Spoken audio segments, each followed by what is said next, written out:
எல்லாரும் சந்தோஷமா இருக்கீங்களா? பாட்டு பாடலாமா? கர்த்தருடைய நாமம் மத்தியிலே மேன்மைப்படுவதாக. எல்லோருக்கும் ஓய்வு நாள் வாழ்த்துக்கள். ஹாப்பி சாபத். எல்லாரும் மகிழ்ச்சியா இருப்பீங்க நான் கத்துக்கணும் நம்புறேன். ஒரு சில பாடலை நம்ம உற்சாகமாக பாடி இந்த ஓய்வு நாளை நம்ம ஆரம்பிப்போமா? முதலாவதாக மகிழ்வோம் மகிழ்வோம் தினமாக மகிழ்வோம், இயேசு ராஜன் நம் சொந்தமாயினார். இந்த பாதலத்தின் சொந்தக்காரர் அவர், இந்த நுள்ளத்தில் சொந்தமானார். எல்லாரும் சேர்ந்து பாடுவோமா? மகிழ்வோம் மகிழ்வோம் தினமாக மகிழ்வோம், இயேசு ராஜன் நம் சொந்தமாயினார். இந்த பாதலத்தில் சொந்தக்காரர் அவர், எந்த நுள்ளத்தில் சொந்தமானார். ஆனந்தமே பரமானந்தமே, இது மாபெரும் பாக்கியமே. இந்த பாதலத்தில் சொந்தக்காரர் அவர், எந்த நுள்ளத்தில் சொந்தமானார். சின்னஞ்சிறு வயதில் என்னை கண்டழைத்தார், தூரம் போயினும் கண்டு கொண்டார். தமது ஜீவனை எனக்கும் அளித்து ஜீவன் பெற்றுக்கொள் என்றுரைத்தார். ஆனந்தமே பரமானந்தமே, இது மாபெரும் பாக்கியமே. இந்த பாதலத்தில் சொந்தக்காரர் அவர், எந்த உள்ளத்தில் சொந்தமானார். எந்த சூழ்நிலையும் அவர் அன்பின்று என்னை பிரிக்காது காத்து கொள்வார். என்னை நம்பி அவர் தந்த பொறுப்பதனை அவர் வரும் வரை காத்து கொள்வேன். ஆனந்தமே பரமானந்தமே, இது மாபெரும் பாக்கியமே. இந்த பாதலத்தில் சொந்தக்காரர் அவர், எந்த உள்ளத்தில் சொந்தமானார். அவர் வரும் நாளிலே என்னை கரம் அசைத்து அன்பாய் கூப்பிட்டு சேர்த்து கொள்வார். அவர் சமூகமதில் அங்கே அவருடனே ஆடி பாடியே மகிழ்ந்திடுவேன். ஆனந்தமே பரமானந்தமே, இது மாபெரும் பாக்கியமே. இந்த பாதலத்தில் சொந்தக்காரர் அவர், எந்த உள்ளத்தில் சொந்தமானார். அல்லேலூயா.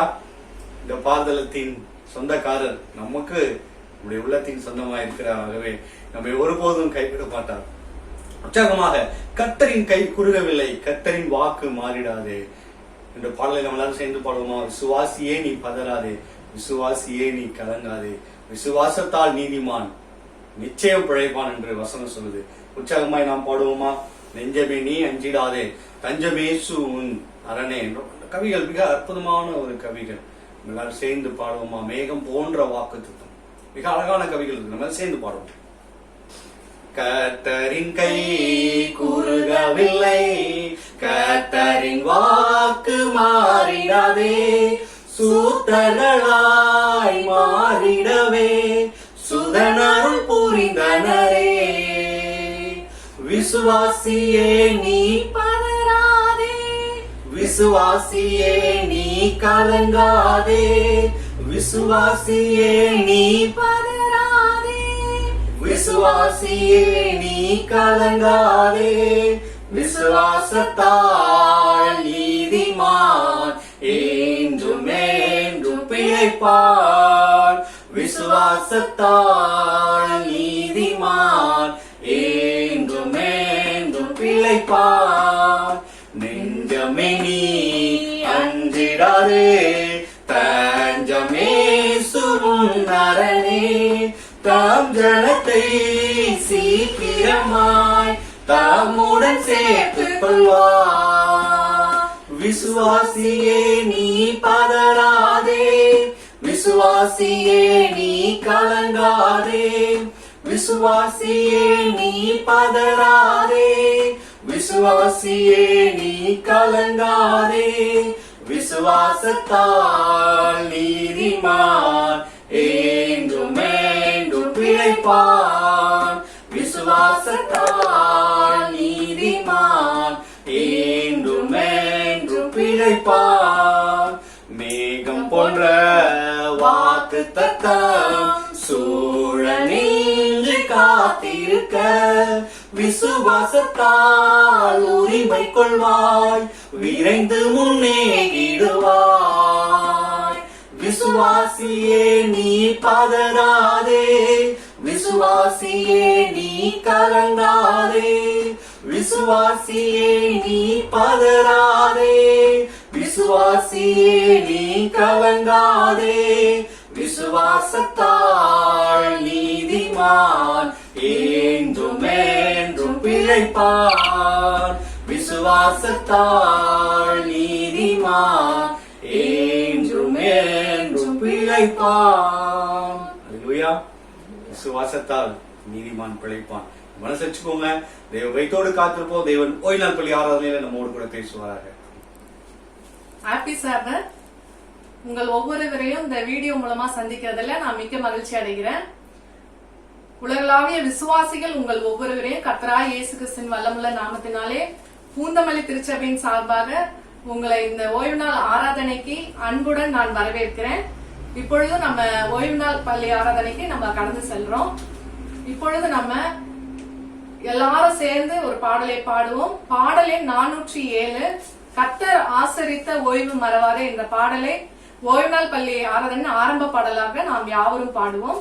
நீங்க வீட்டுல பாட்டு புக்கு இருந்தா எடுத்து வச்சுட்டு என்னோட சேர்ந்து எல்லாரும் பாடுங்க.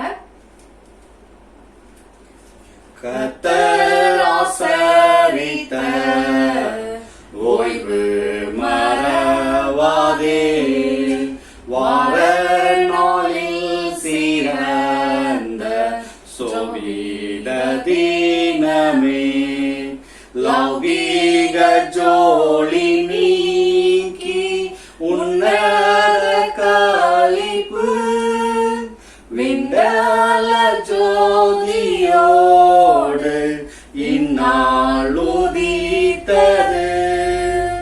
வாழ்க வாழ்க என்றும் வாழ்க ஓய்வு தினமே, வாழ்க வாழ்க என்றும் வாழ்க ஓய்வு தினமே.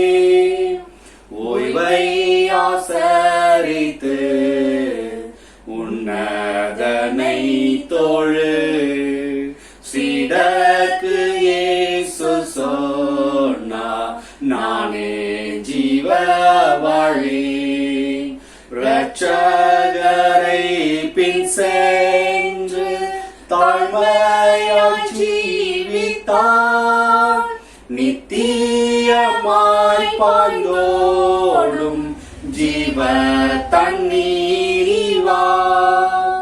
வாழ்க வாழ்க என்றும் வாழ்க ஓய்வு தினமே, வாழ்க வாழ்க என்றும் வாழ்க ஓய்வு தினமே.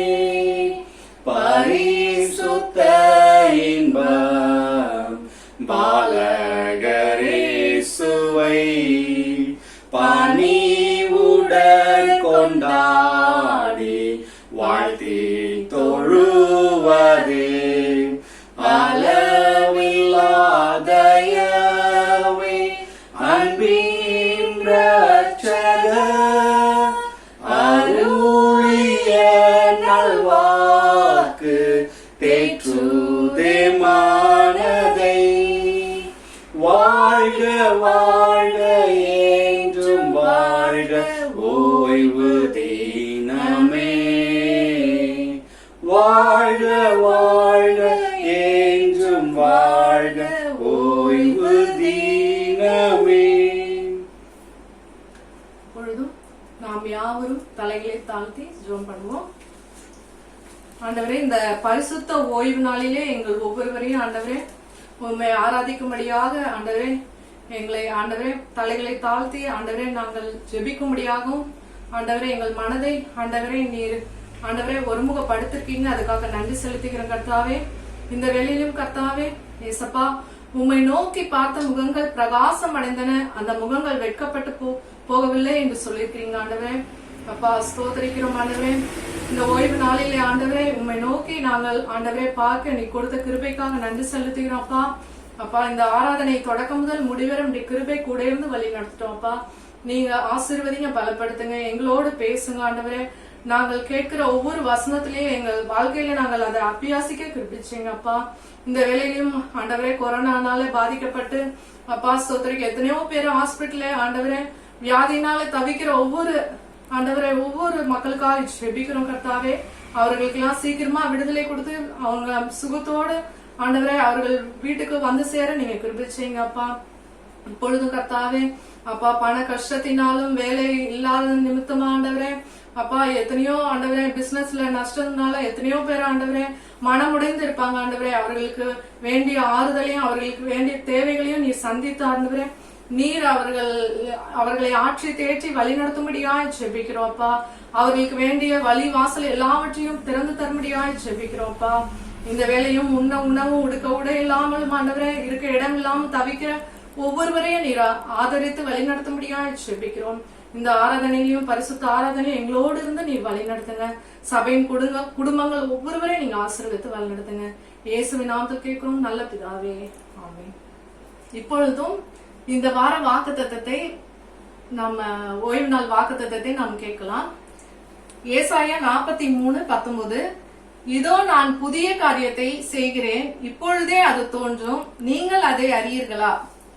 நான் வனாந்தரத்திலே வழியையும் அவாந்திர வெளியிலே ஆறுகளையும் உண்டாக்குவேன். ஆண்டவர் நமக்கு கொடுக்கிற வாக்குத்தத்தம், இதோ நான் புதிய காரியத்தை செய்கிறேன் ஆண்டவர் சொல்றாரு. இப்பொழுதே அது தோன்றும், இதை நீங்க அறிவீங்களா அப்படின்ட்டு ஆண்டவர் நம்மளை பார்த்து கேட்கிறாரு. வனாந்திரத்திலே வழியையும் அவாந்திர வெளியிலே ஆறுகளையும் உண்டாக்குவேன் ஆண்டவர் சொல்றாரு. வனாந்தரத்துல நம்ம போனோம்னா எந்த பக்கம் போறதுன்னே தெரியாது. அப்படிப்பட்ட வனாந்தரமான பாதையில நம்ம நடந்துட்டு இருந்தாலும் அந்த பாதைக்கு வழியா நம்மளுக்கு முன்னாடி செல்றது கர்த்தர் தான் செல்றாரு. அந்த பாதைக்கு வெளிச்சமும் அவர் தான், பாதைக்கு வழியும் அவர் தான். அதனால நம்ம அவரை முதலாவது நம்ம பிடிச்சுக்கிட்டோம்னா அவர் முன்னாடி செல்லும் போது நமக்கு வழியை ஆயத்தப்படுத்தி வனாந்தரத்திலையும் நம்மளுக்கு வழியை அவர் ஏற்படுத்தி கொடுப்பாரு. அதே மாதிரி அவாந்திர வெளியிலே ஆறுகளையும் உண்டாக்க ஆண்டவரால கண்டிப்பா முடியும். அவாந்திரமான பாதையா நம்ம வாழ்க்கை இருக்குதா, அதை ஆறுகள் ஓட செய்கிறவர் நம்ம கர்த்தர் தான். அதனால நம்ம பாரத்தெல்லாம் நம்ம கர்த்தர் மேல் வைத்தா மட்டும் போதும். நம்ம எதுக்கும் கலங்கி தவிக்க தேவையில்லை. புதிய காரியத்தை நம்ம வாழ்க்கையில செஞ்சு நம்ம வனாந்தரமான வாழ்க்கையையும் வழியையும் அவாந்திரமான வெளியிலே ஆறுகளை ஓட செய்கிற கர்த்தர் நம்ம வாழ்க்கையில கண்டிப்பா ஒரு அற்புதத்தை செஞ்சு நம்மளை ஆசீர்வதிப்பார். இந்த வாக்குத்தத்தை பிடித்து நம்ம ஜெபம் பண்ணுவோம். டெய்லியும் கர்த்தர் நம்மளை ஆசீர்வதிப்பார். இப்பொழுதும் இந்த வார ஆரோக்கிய செய்தியை நம்மளுக்கு பிரதர் சுரேஷ் அவங்க எடுத்து சொல்லுவாங்க. தேவனுடைய வல்லமையில நாமும் நம் மத்தியிலே மகிமைப்படுவதாக. ஆரோக்கிய செய்தியை சற்று உற்று கவனிக்கக்கூடிய காலகட்டத்தில் நாம் வாழ்ந்து கொண்டிருக்கின்றோம். ஏனென்றால் கொரோனா நோய் தொற்று நாளுக்கு நாள் தமிழ்நாட்டில் அதிகமாகிக் கொண்டே வருகின்றது. இன்னும் மருந்து கண்டுபிடிக்காத இந்த நோய்க்கு உணவே மருந்து என்கின்ற அடிப்படையில் ஒவ்வொருடைய நோய் எதிர்ப்பு சக்தியையும் அதிகப்படுத்திக் கொள்ள நாம் எல்லோருமே அறிவுறுத்தப்பட்டிருக்கின்றோம். சரி, இந்த நாளின் ஆரோக்கிய செய்தியில் நாம் என்ன பார்க்க இருக்கிறோம் என்றால், இந்த நோயை தொற்றினால் பாதிக்கப்பட்டவர்களுக்கு நம்முடைய ஹாஸ்பிட்டல்ஸில் எந்த மாதிரியான உணவுகள் வழங்கப்படுகிறது என்பதை பார்க்க இருக்கிறோம். அது நமக்கு பிரயோஜனமாக இருக்கும் என்று நான் கர்த்தருக்களாக விசுவாசிக்கின்றேன். சென்னை ராஜீவ்காந்தி கவர்மெண்ட் ஹாஸ்பிட்டலில் இருக்கக்கூடிய சீஃப் டயட்டிஷனாக இருக்கக்கூடிய மேடம் சுஜாதா வெங்கடேஷ் அவங்க த ஹிந்து பத்திரிகைக்கு எந்த மாதிரியான உணவு பேஷண்ட்ஸ்க்கு நாங்கள் கொடுக்குறோம் அப்படிங்கிற ஒரு ஃபுட் சார்ட்டை ரிலீஸ் பண்ணியிருக்காங்க. அதை நான் வாசிக்கிறேன், நீங்கள் கவனமாக கேட்கும்படி அன்போடு கேட்டுக்கொள்கிறேன். காலையில் 7 மணி அளவில் அவங்களுக்கு ஒரு சுடுதண்ணீர் கொடுக்குறாங்க. அந்த சுடுதண்ணீர் இஞ்சியும் எலுமிச்சையும் கலந்த ஒரு சுடுதண்ணீர் அவங்களுக்கு கொடுக்குறாங்க, ஹாட் வாட்டர் கொடுக்குறாங்க. பிறகு காலை உணவாக இட்லி, 2 முட்டை, அப்புறம் சம்பா ரவா உப்புமா, அப்புறமா பால், இது மாதிரியான விஷயங்கள் அவங்க கொடுப்பதாக சொல்லியிருக்காங்க. பிறகு 10 மணி அளவில் அந்த பேஷண்ட்ஸ்க்கு சாத்துக்குடி ஜூஸ் கொடுக்குறதா சொல்லியிருக்காங்க. ஒரு 11:30 மணிக்கு மறுபடியும் இந்த இஞ்சியும் எலுமிச்சையும் கலந்து இந்த சுடுதண்ணீரை இந்த பேஷண்ட்ஸ்க்கு கொடுக்குறாங்க. பிறகு இந்த அதே நேரத்தில் வெள்ளரிக்காய் சாலடு கூட அவங்க கொடுப்பதாக சொல்லியிருக்காங்க. மதிய உணவாக சப்பாத்தி, புதினா சாதம், ஏதாவது 2 காய்கறி கூட்டு, மிளகு ரசம், கொண்டக்கடலை, இது மாதிரியான உணவுகளை அவங்க தருவதாக சொல்லியிருக்காங்க. அப்புறம் ஈவினிங் டைமில் அவங்களுக்கு மஞ்சள் தூள் கலந்த பால் டர்மரிக் மில்க் அப்படின்னு சொல்கிறோம், அதை தரதா சொல்லியிருக்காங்க. பிறகு பருப்பு சூப் கூட அந்த நேரத்தில் ஈவினிங் டைமில் அவங்க பேஷண்ட்ஸுக்கு வழங்குறதா சொல்லியிருக்காங்க. இறுதியாக இரவு உணவாக சப்பாத்தியும் இட்லியும் ஒரு வெஜிடபிள் குருமாவோட சேர்த்து அவங்க கொடுப்பதாக அந்த ஃபுட் சார்ட்டில் சொல்லியிருக்காங்க. அவங்க ஏன்னா உணவின் மூலமாக நம்முடைய உடலில் இருக்கக்கூடிய நோய் எதிர்ப்பு சக்தியை அதிகப்படுத்த வேண்டும் என்பதே அவருடைய நோக்கமாக இருக்கிறது. அவங்க வலியுறுத்தி சொல்கிற ஒரு 3 விஷயம் என்ன அப்படின்னா, ஜிஞ்சர் அதாவது இஞ்சி, எலுமிச்சை, இந்த டர்மரிக் மஞ்சள். ஸோ இது 3லும் இதற்கு இந்த கொரோனா தொற்று மட்டுமல்ல, ஜென்ரலாகவே இந்த நோய் எதிர்ப்பு சக்தியை அதிகரிக்குமான மருத்துவ குணங்கள் இதில் வந்து அதிகமாக இருக்குது அப்படின்னு சொல்லியிருக்காங்க. இஞ்சியை சாப்பிடும் பொழுது எந்த மாதிரியான ஒரு சளி பாதிக்கப்பட்ட ஒரு நபராக இருந்தாலும் அதை முற்றிலும் குணப்படுத்தும்படியான ஒரு மருத்துவ நிவாரணியாக அது செயல்படுவதாக இஞ்சியை பற்றி சொல்லியிருக்காங்க. இஞ்சி சார்ந்த உணவுகளை நாம் அதிகமாக உட்கொள்ள வேண்டும். பிறகு எலுமிச்சையில் நீங்கள் எல்லோரும் தெரிஞ்ச மாதிரி உங்கள் எல்லாருக்கும் தெரிஞ்ச மாதிரி விட்டமின் சி அதில் அதிகமாக இருக்குது. நம்ம உடம்புல இருக்கக்கூடிய நச்சுத்தன்மையை அகற்றுவதற்கு இந்த எலுமிச்சை வந்து மிகவும் பிரயோஜனமாக இருக்கிறது. கடைசியாக மஞ்சள் வந்து பார்த்திங்கன்னா ஒரு மிகப்பெரிய ஒரு ஆன்டிபயோட்டிக்காக வந்து செயல்படுது. நம்ம பலவிதமான உணவுகள் பலவிதமான காரியங்கள்னால நம்ம உடலில் வந்து பாக்டீரியாஸ் இருக்குது, நல்ல பாக்டீரியா கெட்ட பாக்டீரியானால சில நோய்கள் உருவாகிறது. அந்த நோய் தொற்றுகளை அழிப்பதற்கு இந்த மஞ்சள் வந்து உதவிகரமாக இருக்கிறது என்பதை பார்க்கணும். ஸோ எனவே இந்த காரியங்களை நம்ம அளவோடு உட்கொண்டு பலமுடன் வாழ தெய்வம் தாமே நமக்கு கிருபை புரிவாராக. ஆமென். நம்ம அருமையா ஒரு ஆரோக்கிய செய்தி கேட்டோம். ஆரோக்கிய செய்தி எடுத்து கொடுத்த பிரதர் சுரேஷை கர்த்தர் தாமே ஆசீர்வதிப்பதாக. சிறுவன் சுதன் நம்மளுக்கு சிறப்பு பாடலை பாடுவாங்க. Praise the Lord. ஆயிரங்கள் பார்த்தாலும் கோடீஸ்வரன் இருந்தாலும் உம்மை விட அழகு இன்னும் கண்டுபிடிக்கலையே. ஆயிரங்கள் பார்த்தாலும் கோடீஸ்வரன் இருந்தாலும் இயேசுவை போல அழகு இன்னும் கண்டுபிடிக்கலையே. நான் உங்களை மறந்த போதும் நீங்க என்ன மறக்கவில்லை. நான் கீழே விழுந்து நீங்க என்ன தூக்க மறக்கலையே. என் கண்ணீரை நீங்க தொடச்சு விட்டத நான் மறக்கலையே. உம்மை ஆராதிப்பேன் அழகே, என்னை மன்னிக்க வந்த அழகே. உம்மை பாட உம்மை புகழ ஒரு நாவு பத்தலையே. உம்மை ஆராதிப்பேன் அழகே, என்னை மன்னிக்க வந்த அழகே. உம்மை பாட உம்மை புகழ ஒரு நாவு பத்தலையே. காசு பணம் இல்லாம முகவரி இல்லாம தனிமையில் நாளுத தண்ணீர் மறக்கலையே. காசு பணம் இல்லாம முகவரி இல்லாம கனிமையில் நாளுத தண்ணீர் மறக்கலையே. நான் உடஞ்சு போய் கிடந்த, நான் ஒதுக்கப்பட்டு கிடந்த, என்ன ஒட்டி சேர்க்க நீங்க வந்தத நான் மறக்கலையே. என் கண்ணீரை நீங்க தொடச்சு விட்டத நான் மறக்கலையே. உம்மை ஆராதிப்பேன் அழகே, என்னை மன்னிக்க வந்த அழகே. உம்மை பாட உம்மை புகழ ஒரு நாவு பத்தலையே. நல்ல ஒரு பாடலை கேட்டோம். கர்த்தர் அந்த சிறு பிள்ளையை ஆசீர்வதிப்பாராக. பொழுதும் இந்த வார ஊழிய அறிக்கையை நம்ம கேட்க போறோம். தர்ஷினியோட அப்பா கனகராஜ் அண்ணா நம்மளுக்கு இந்த வார ஊழிய அறிக்கை நம்மளுக்கு எடுத்து சொல்லுவாங்க. எல்லாருக்கும் பரிசுத்தமான ஓய்வு நாள் வாழ்த்துக்களை தெரிவித்துக் கொள்கிறேன். இந்த ஊழியர்களினுடைய தலைப்பு வந்து நண்பன் அற்றோருக்கு நண்பன். இந்த தலைப்புலேயே பார்த்தீங்கன்னா ஒருத்தவங்களுக்கு யாருமே இல்லாதவங்களுக்கு ஒரு துணை, ஒரு பொருள், ஒரு உதவி, ஒரு தேவைகள் சந்திக்கப்படுது அப்படின்னு சொன்னால் எவ்வளோ ஒரு மகிழ்ச்சியாக இருப்பாங்க. அதே போல் தான் இந்த வாரத்தில் நம்ம இந்த பாடத்தின் மூலமாக நம்ம கற்றுக்கொள்கிறோம். பாடத்தினுடைய தலைப்பை நண்பன் அற்றோருக்கு நண்பன். இவர் வந்து இது என்ன, இதனுடைய பாடத்தை வந்து நம்ம என்ன சுருக்கமாக படிப்போம்.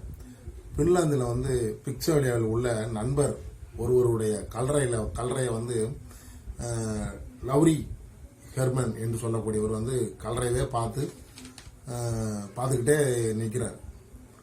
அவர் பார்த்துக்கிட்டு இருந்தால் அவருடைய சக நண்பர் இறந்து போயிட்டார்.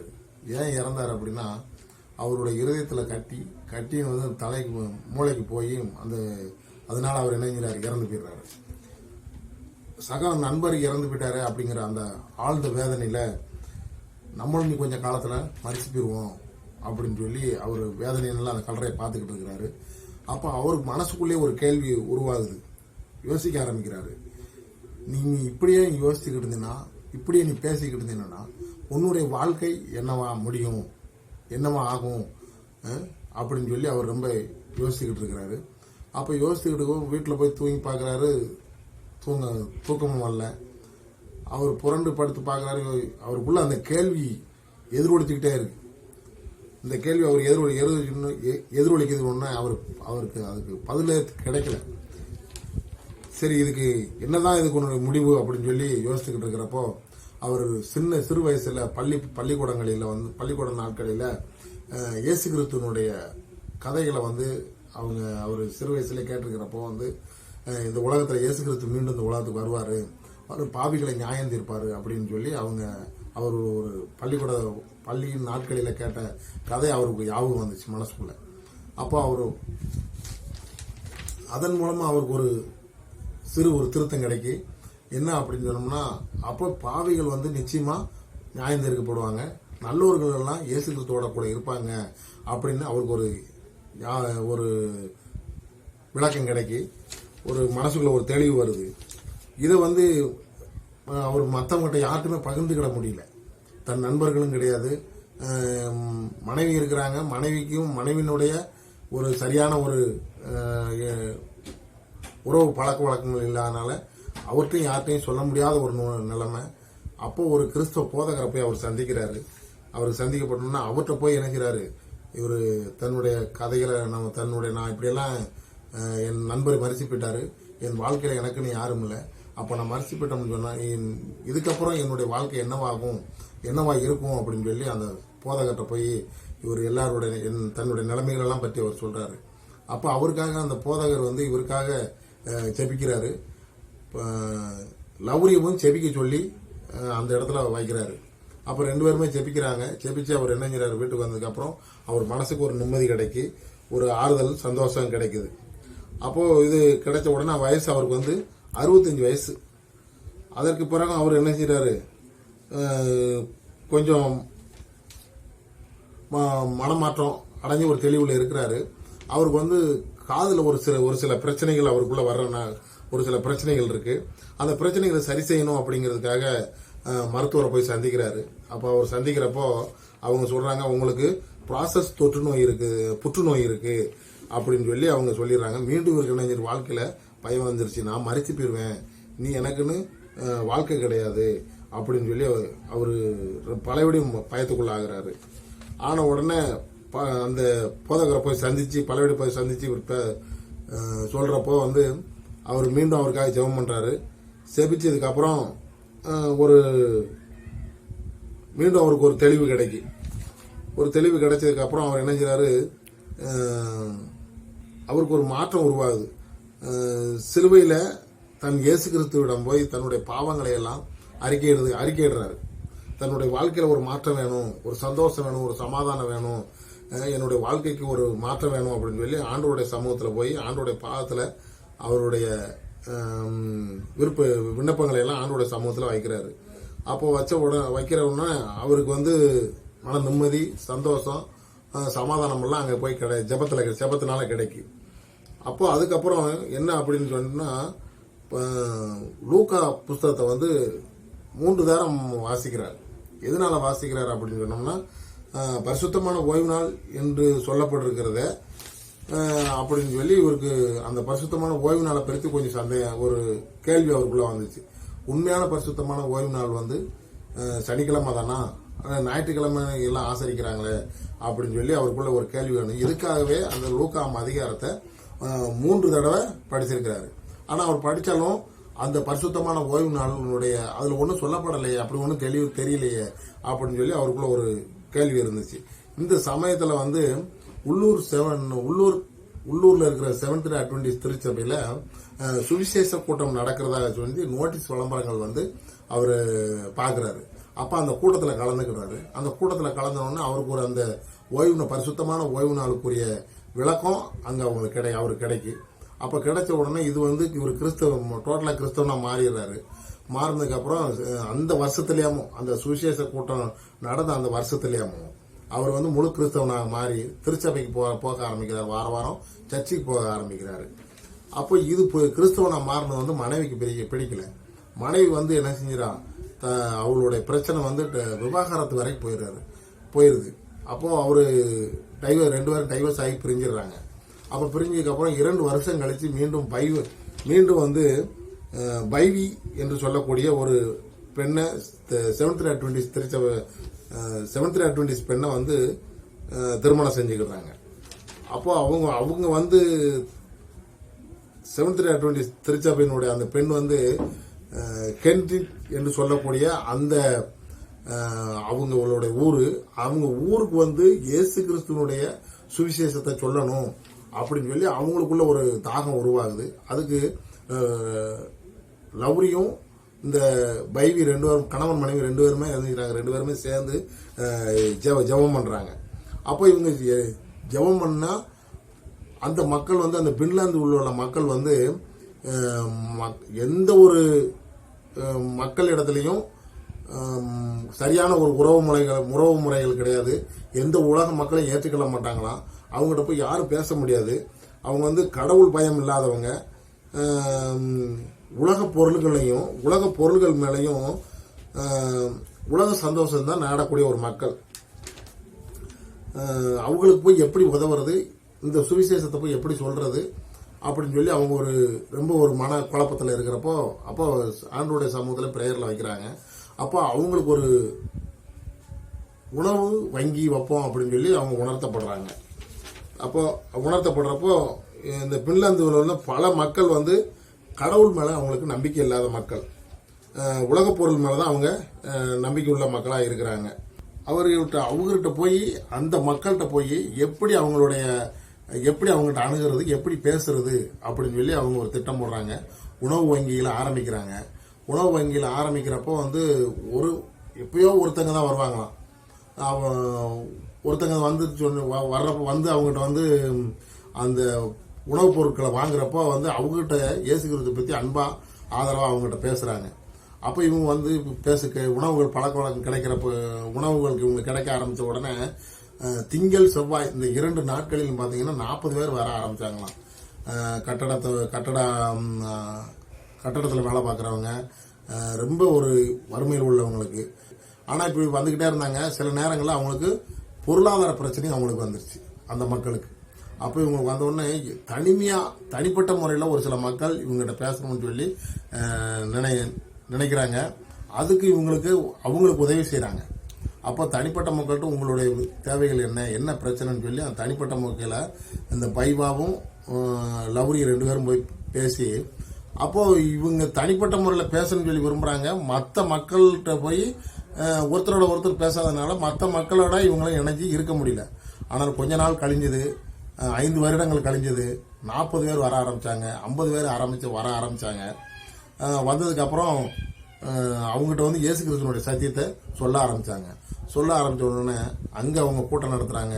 இயேசு கிறிஸ்துவை பத்தி சொல்றாங்க. அப்போ இவங்க இயேசு கிறிஸ்துவை பத்தி சொன்ன ஆரம்பிச்ச உடனே அங்க அந்த பின்லாந்தில் உள்ள மக்கள்கிட்ட வந்து அங்க உள்ள செவன்த் அட்வென்டிஸ்டினுடைய மக்கள் வந்து சிலர் வேறு சரியான முறையில் சர்ச்சுக்கு போகாம ஜெபிக்காம, அதாவது ஒரு ஊக்கமில்லாத ஒரு செவன்த் அட்வென்டிஸ்ட் மக்களாகவும் அங்கே ஒரு சில மக்கள் இருந்தாங்க. அப்போ இவங்க ஏற்பட்ட இந்த உணவு வங்கியின் மூலமாக அந்த பின்லாந்து மக்களின் ஒரு குழுவாக கூடி இந்த ஊக்கமில்லாத மக்களையும் ஊக்கப்படுத்தி இயேசு கிறிஸ்துவனுடைய ஒரு சபையை உருவாக்கி அதிகமாக மக்கள் வர உதவி செஞ்சாங்களாம். அதை அதிகமானவர் ஞானசானம் பெற்று அங்கு ஒரு திருச்சபை உருவாகி இன்றைக்கும் லவ்ரியும் பைவி 2 பேருமே சேர்ந்து இயேசு கிறிஸ்துவனுடைய ஊழியத்தை செய்கிறாங்க. அப்போ இவர் பல்லவடி போய் அவருடைய மருத்துவமனையில் போய் அவர் உடம்பை செக் பண்ணுறாரு. புராசஸ்ங்கிற புற்றுநோய் வந்து அவரை விட்டு முற்றிலுமாக நீங்கிருச்சு. அவர்கிட்ட வந்து நோய்ங்கிற மரணம்ங்கிற பயம் அவரை விட்டு போயிருச்சு. இயேசு கிறிஸ்து மேல நம்பிக்கை இருந்தனால அவருக்கு அந்த பரிபூர்ண சோகம் கிடைச்சது.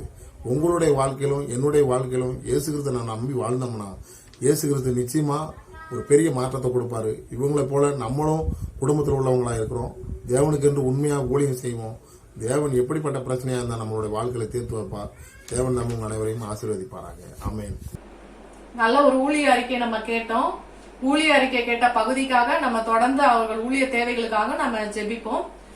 ஊழிய அறிக்கை எடுத்து கொடுத்த கனகராஜ் அண்ணனை கர்த்தர் ஆசீர்வதிப்பாராக. இப்பொழுதும் முத்துலட்சுமி சிஸ்டர் நம்மளுக்கு ஓய்வு நாள் பள்ளி பாடத்தை எடுத்து சொல்லுவாங்க.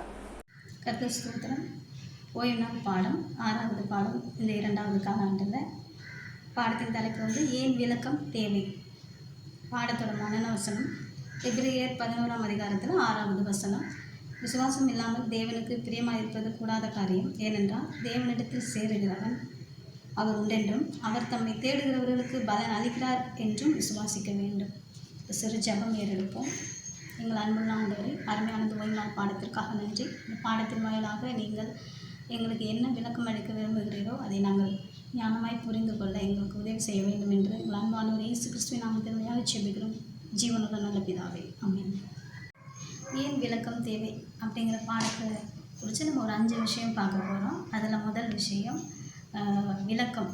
விளக்கம்ங்கிறது எந்த ஒரு சம்பவமானாலும் சரி, எந்த ஒரு நிகழ்வானாலும் சரி, அதுக்கு நமக்கு முக்கியமாக விளக்கம் தேவைப்படுது. எதையும் விளங்கி கொள்ளாமல் நம்ம புரிஞ்சுக்கிறது ரொம்ப கஷ்டம். ஏன்னா விளக்கம்னு ஒன்று இருந்தால் தான் அதில் எது நன்மை எது தீமைங்கிறத புரிஞ்சுக்கணும். இப்படி தான் ஒருத்தவங்க என் கூட நல்ல பழக்கம்ல ஒரு அக்கா இருப்பாங்க.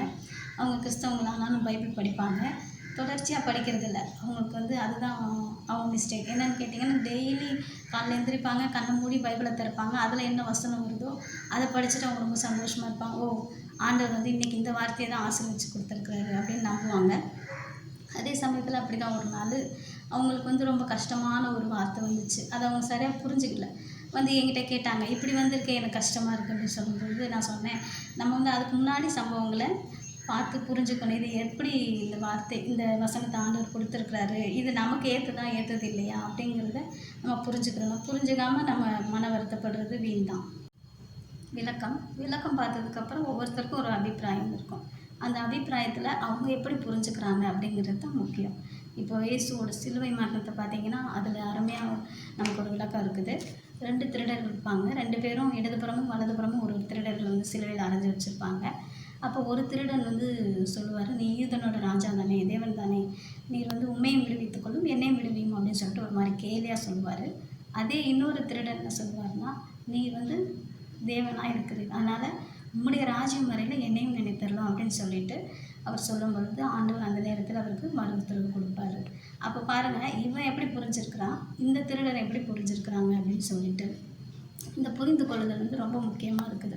அந்த காலத்துலலாம் வந்து நம்ம எல்லாரும் படிக்கிற மாதிரி வேதாகம் நம்ம கைக்கு கிடைக்கல. ஏன்னா ஒவ்வொரு குறிப்பிட்ட ஒரு மொழியில் மட்டுமே தான் இது மொழிபெயர்ப்பு ஆனது. பழைய ஏற்பாடு உங்களுக்கு தெரியும், பழைய ஏற்பாடு எபிரேய பாஷையிலையும், புதிய ஏற்பாடு வந்து கிரேக்க பாஷையிலையும் இருக்குது. இன்றைக்கி நம்ம கையில் நம்ம தாய்மொழியிலேயே வந்து பைபிள் வந்து கிடச்சிருக்கு. நம்ம வந்து சரியான முறையில் இதை படித்து புரிஞ்சுக்கிட்டோம்னு சொன்னால் வேதாகமத்தை நம்ம தெளிவாக வாசிக்க முடியும். அதோட விளக்கத்தையும் நம்ம தெளிவாக புரிஞ்சுக்க முடியும். அப்படி பார்க்கும்போது இன்றைக்கி வந்து உலகமே கொரோனா வைரஸில் பாதிக்கப்பட்டிருக்கு. சிலர் வந்து சொல்கிறாங்க ஆண்டவரோட வருகை சமயமாக இருக்குது. சரிதான், கரெக்டாக தான் சொல்கிறாங்க. ஒரு சிலர் வந்து ஆண்டவர் வரப்போகிறாரு, ஆண்டவர் தான் இந்த வியாதியையும் கொடுக்குறாரு அப்படின்னு சொல்கிறாங்க. நம்ம என்ன சொல்கிறோம் அப்படின்னா, வேதாகமம் என்ன சொல்லுது, சோதனை வந்து தருகிறவர் தேவன் அல்ல, சோதனை அனுமதிக்கிறவர். பழைய ஏற்பாட்டில் கூட சம்பவங்கள் பார்த்திங்கன்னா, உண்மையிலே வந்து ஒருத்தருக்கு அனுமதி இல்லாமல் ஒரு சம்பவம் நடக்குது அப்படின்னு பார்த்திங்கன்னா அதை வந்து தேவன் வந்து அனுமதிக்கிறார், தேவன் அதை செய்தார் அப்படின்னு சொல்லி தான் பழைய ஏற்பாட்டு காலத்தில் நம்ம பார்க்குறோம்.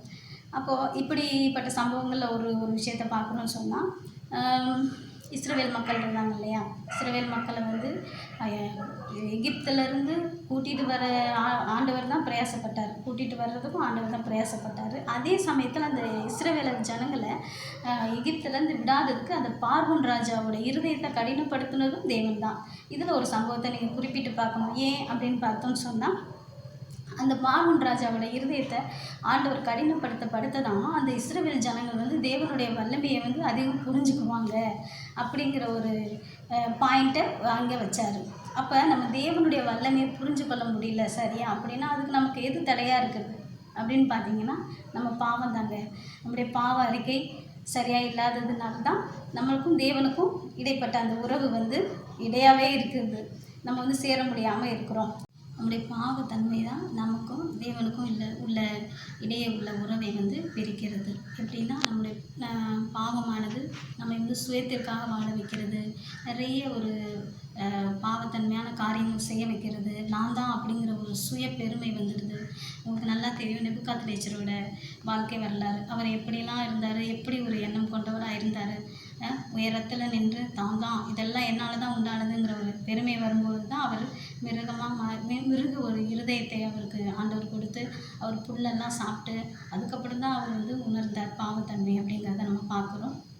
அப்போ ஒவ்வொரு விஷயத்தையுமே நம்ம தெளிவாக விளங்கி கொள்வது முக்கியமாக இருக்கிறது. வேதாகமும் எடுத்துக்கிட்டோம்னு சொன்னாக்க நம்ம எந்த காரியமும் எந்த சம்பவத்திலேருந்து வருது, எந்த வசனம் எதற்கு கீழாக சொல்லப்படுது அப்படிங்கிறத நம்ம புரிஞ்சுக்கிறது முக்கியம். அப்போ நம்மளே சரியாக புரிஞ்சுக்கல அப்படிங்கிறப்போ மற்றவங்களுக்கு நம்ம சரியான போதனையை கொடுக்க முடியாது. அப்போது நம்ம தெளிவாக ஃபஸ்ட்டு புரிஞ்சுக்கணும். அதுக்கப்புறம் நம்ம சரியான போதனைகளை கொடுக்கணும். ஆண்டவர் எல்லாம் ஒயிட் அம்மா ஒரு விஷயத்தை சொன்னாங்க. நாம் ரட்சிப்புக்கேற்ற ஞானம் வேண்டும் என்று சொன்னால் நாம் தாழ்மையாகவும் சாந்த குணமுள்ளவர்களாகவும் இருக்க வேண்டும் என்று எலன் ஒயிட் அம்மையார் சொல்கிறாங்க. அதுபோல் வேதாகமத்தை நம்ம வழிக்கு கொண்டு வரணும்னு நினைக்கக்கூடாது. வேதாகமத்தை ஏற்றுக்கொள்ளும் வழிக்கு நாம் போகணும். அதன் பின் நம்ம அதை அதன் பின் வழி நடத்தி நம்ம பயனடைஞ்சிக்கிட்டோம்னு சொன்னாக்க நமக்கு நல்ல ஒரு வெற்றி சிறந்த வாழ்க்கை தான் வரும். அதனால் நம்ம வேதாகமத்தை ஒவ்வொரு விஷயங்களையும் தெளிவாக புரிஞ்சு கொண்டு அந்த விளக்கத்தை நம்ம தெளிவாக தெரிஞ்சு கொள்வது அவசியமாக இருக்கிறது.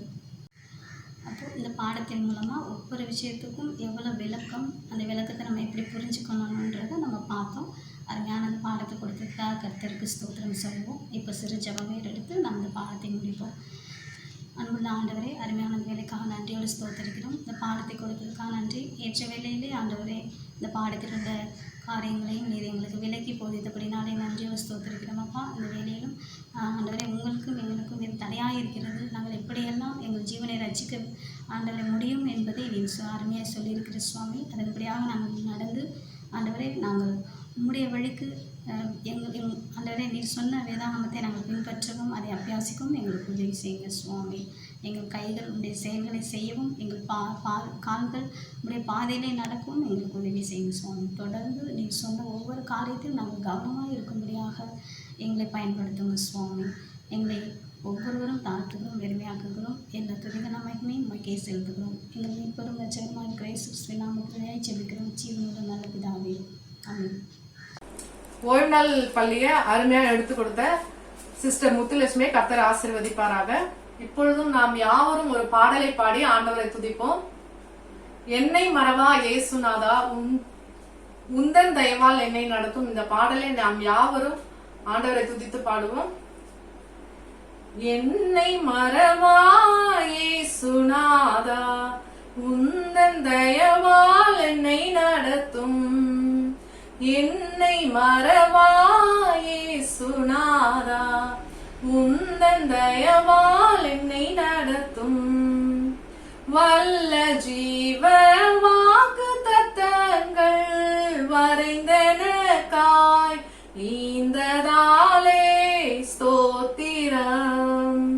வல்ல ஜீவ வாக்கு தத்தங்கள் வரைந்தனக்காய் ஈந்ததாலே ஸ்தோத்திரம். ஆபத்திலே அரும் துணையே, பாதைக்கு நல்ல தீபமிதே. ஆபத்திலே அரும் துணையே, பாதைக்கு நல்ல தீபமிதே. என்னை மறவா இயேசுநாதா, உந்தன் தயவால் என்னை நடத்தும். நாம் அடுத்த கவி பாட போறோம். பயப்படாதே வலக்கரத்தாலே பாதுகாப்பேன் என்றதாலே ஸ்தோத்திரம். நம்ம ஆண்டவர் சொல்றாரு, நீ பயப்படாத, வலது கரத்தினால நான் உன்னை பாதுகாப்பேன் அப்படின்னு சொல்றாரு. நம்மளுக்கு பக்கத்து வீட்டுல கொரோனா வந்திருக்கலாம், நம்மளுக்கு பின்னாடி வீட்டுல வந்திருக்கலாம், உடனே ஒரு பயம் நம்மள தாக்குது. அந்த பயத்தின ஆண்டவர் சொல்றாரு, பயப்படாதே, வலக்கரத்தாலே நான் உன்னை பாதுகாப்பேன் வாக்குத்தத்தம் கொடுக்கிறாரு. பாசம் என்மேல் நீர் வைத்ததினால் பறிக்க இயலா எவரும் என்னை. ஆண்டவர் நம்ம மேல அதிகமா பாசம் வச்சிருக்காரு, நாமளும் ஆண்டவர் மேல அதிகமா பாசம் வச்சிருக்கோம். ரெண்டு பேரையும் பறிக்க யாராலையும் முடியாது. இந்த கவியை நம்ம ஆண்டவரை பாடி நம்ம துதிப்போம். பயப்படாதே, வலக்கரத்தாலே பாதுகாப்பே என்றதாலே ஸ்தோத்திரம். பயப்படாதே, வலக்கரத்தாலே பாதுகாப்பே நின்றதாலே ஸ்தோத்திரம். பாசமின் மேல் நீர் வைத்ததினால் பறிக்க இயலாதவரும் என்னை. பாசமின் மேல் நீர் வைத்ததினால் பறிக்க இயலாதவரும் என்னை. என்னை மறவாயே சுனாதா, உந்தன் தயவால் என்னை நடத்தும். அடுத்த கவி நம்ம பாட போறோம். திக்கற்றோராய் கைவிடேனே கலங்கிடீரே என்றதாலே சோத்திரம்.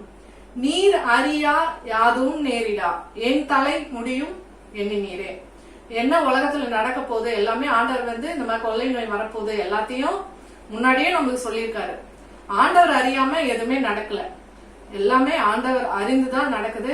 ஆண்டவருடைய சித்தப்படிதான் நடந்துட்டு இருக்கு உலகத்தில் நடக்குது எல்லாம். ஆனாலும் ஆண்டவர் சொல்ற காரியம் திக்கற்றவராய் கைவிடேனே கலங்கிடீரே என்றதாலே ஸ்தோத்திரம். என் தலை முடியும் நீர் எண்ணினீரே உமக்கு ஸ்தோத்திரம். இந்த கவியை நம்ம சேர்ந்து நம்ம பாடுவோம். திக்கற்றோராய் கைவிடேனே கலங்கிடீரே என்றதாலே ஸ்தோத்திரம். திக்கற்றோராய் கைவிடேனே கலங்கிடீரே என்றதாலே ஸ்தோத்திரம். நீரறியா யாதும் நேரிடா, என் தலை முடியும் எண்ணினீரே. நீரறியா யாதும் நேரிடா, என் தலை முடியும் எண்ணினீரே. என்னை மறவாயே சுனாதா, உந்தன் தயவால் என்னை நடத்தும். இப்பொழுது நாம் தலையில தாழ்த்தி ஜெபம் பண்ணுவோம். எங்களை அதிகமா நேசித்து வழிநடத்த நல்ல தகப்பனே, இந்த ஓய்வு நாள் பள்ளி ஆராதனை முழுவதும் எங்களோடு இருந்து எங்களோடு பேசி வழிநடத்தினீங்க, உமக்கு நன்றி செலுத்துகிறோம். அப்பா, திக்கற்றோராய் கலங்கிடுங்க, கலங்காமல் இருங்கள், திகையாமல் இருங்கள், நான் உன் தேவன் என்று சொல்லியிருக்கீங்க. அப்பா, உங்க நன்றியோடு துதிக்கிறோம், ஸ்தோத்திரிக்கிறோம். ஆண்டவரே, இப்பொழுதும் கர்த்தாவே அப்பா, பயப்படாதே, வலது கரத்தினால் நான் உன்னை தாங்கி ஏந்தி தப்புவிப்பேன் என்று சொல்லியிருக்கீங்க. ஆண்டவரே அப்பா, எங்கள் தலையில் முடிகள் எல்லாம் எண்ணிருக்கீங்க, நன்றி செலுத்துகிறோம். இப்பொழுது கர்த்தாவே, இந்த ஆராதனை முழுதும் கிருபை கூட இருந்து எங்களை வழிநடத்துவதற்காக நன்றி. நாங்கள் கேட்ட ஓய்வு நாள் பள்ளி பாடத்தின்படி நாங்கள் நடக்க நீங்க கிருபை செய்யுங்க. ஆண்டவரே, எங்களை ஆசீர்வதித்து பலப்படுத்துங்க. இப்பொழுதும் தெய்வீக ஆராதனையும் உங்களுடைய பிரசனம் எங்களோடு இருந்து வழிநடத்த முடியாது ஜெபிக்கிறோம். எங்களோடு பேசுங்க, வழி நடத்துங்க. இயேசுவின் நாமத்தில் கேட்கும் நல்ல பிதாவே, ஆமென். இப்பொழுதும் நம்ம தெய்வீக ஆராதனைக்கு கடந்து செல்வோம். கர்த்தருடைய நாமம் நமத்திலே மகிமைப்படுவதாக. உங்க அனைவருக்கும் ஓய்வு நாள் வாழ்த்துக்கள். ஹாப்பி சாபத். எல்லாம் நிச்சயமா மகிழ்ச்சியா இருப்பீங்க, நான் கர்த்தருக்குள் நம்புறேன்.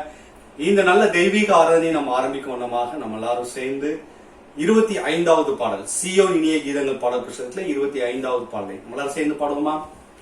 சர்வலோகாதிபா நமஸ்காரம், சர்வ சிருஷ்டிகனே நமஸ்காரம், தாரை கடல் உயிர்வான் சகலமும் படைத்த தயாபர பிதாவே நமஸ்காரம், தாரை கடல் உயிர்வான் சகலமும் படைத்த தயாபர பிதாவே நமஸ்காரம், திரு அவதாரா நமஸ்காரம், ஜகத்திரட்சகனே நமஸ்காரம், தரணியின் மானுடர் உயிரடைந்தோங்க தருவினை மாண்டோய் நமஸ்காரம். தரணியின் மானுடர் உயிரடைந்தோங்க தருவினை மாண்டோய் நமஸ்காரம். பரிசுத்த ஆவி நமஸ்காரம். பரமசர் குருவே நமஸ்காரம். அருபியாய் அடியார் அகத்தினில் வசிக்கும் அரிய சித்தே சதா நமஸ்காரம். அருபியாய் அடியார் அகத்தினில் வசிக்கும் அரிய சித்தே சதா நமஸ்காரம். மூத்தொழிலோனே நமஸ்காரம். மூன்றில் ஒன்றோனே நமஸ்காரம். கத்தாதி கத்தா கருண சமுத்திரா தூத்திய திருத்துவா நமஸ்காரம். கத்தாதி கத்தா கருண சமுத்திரா தூத்திய திருத்துவா நமஸ்காரம். அல்லேலூயா. ஆண்டவருடைய நாமம் மகிமைப்படுவதாக. நம்மளால கண்களை மூடி இந்த தெய்வீக ஆராதனைக்கு நாம் ஆரம்ப ஜெபத்தை நாம எடுப்போமா?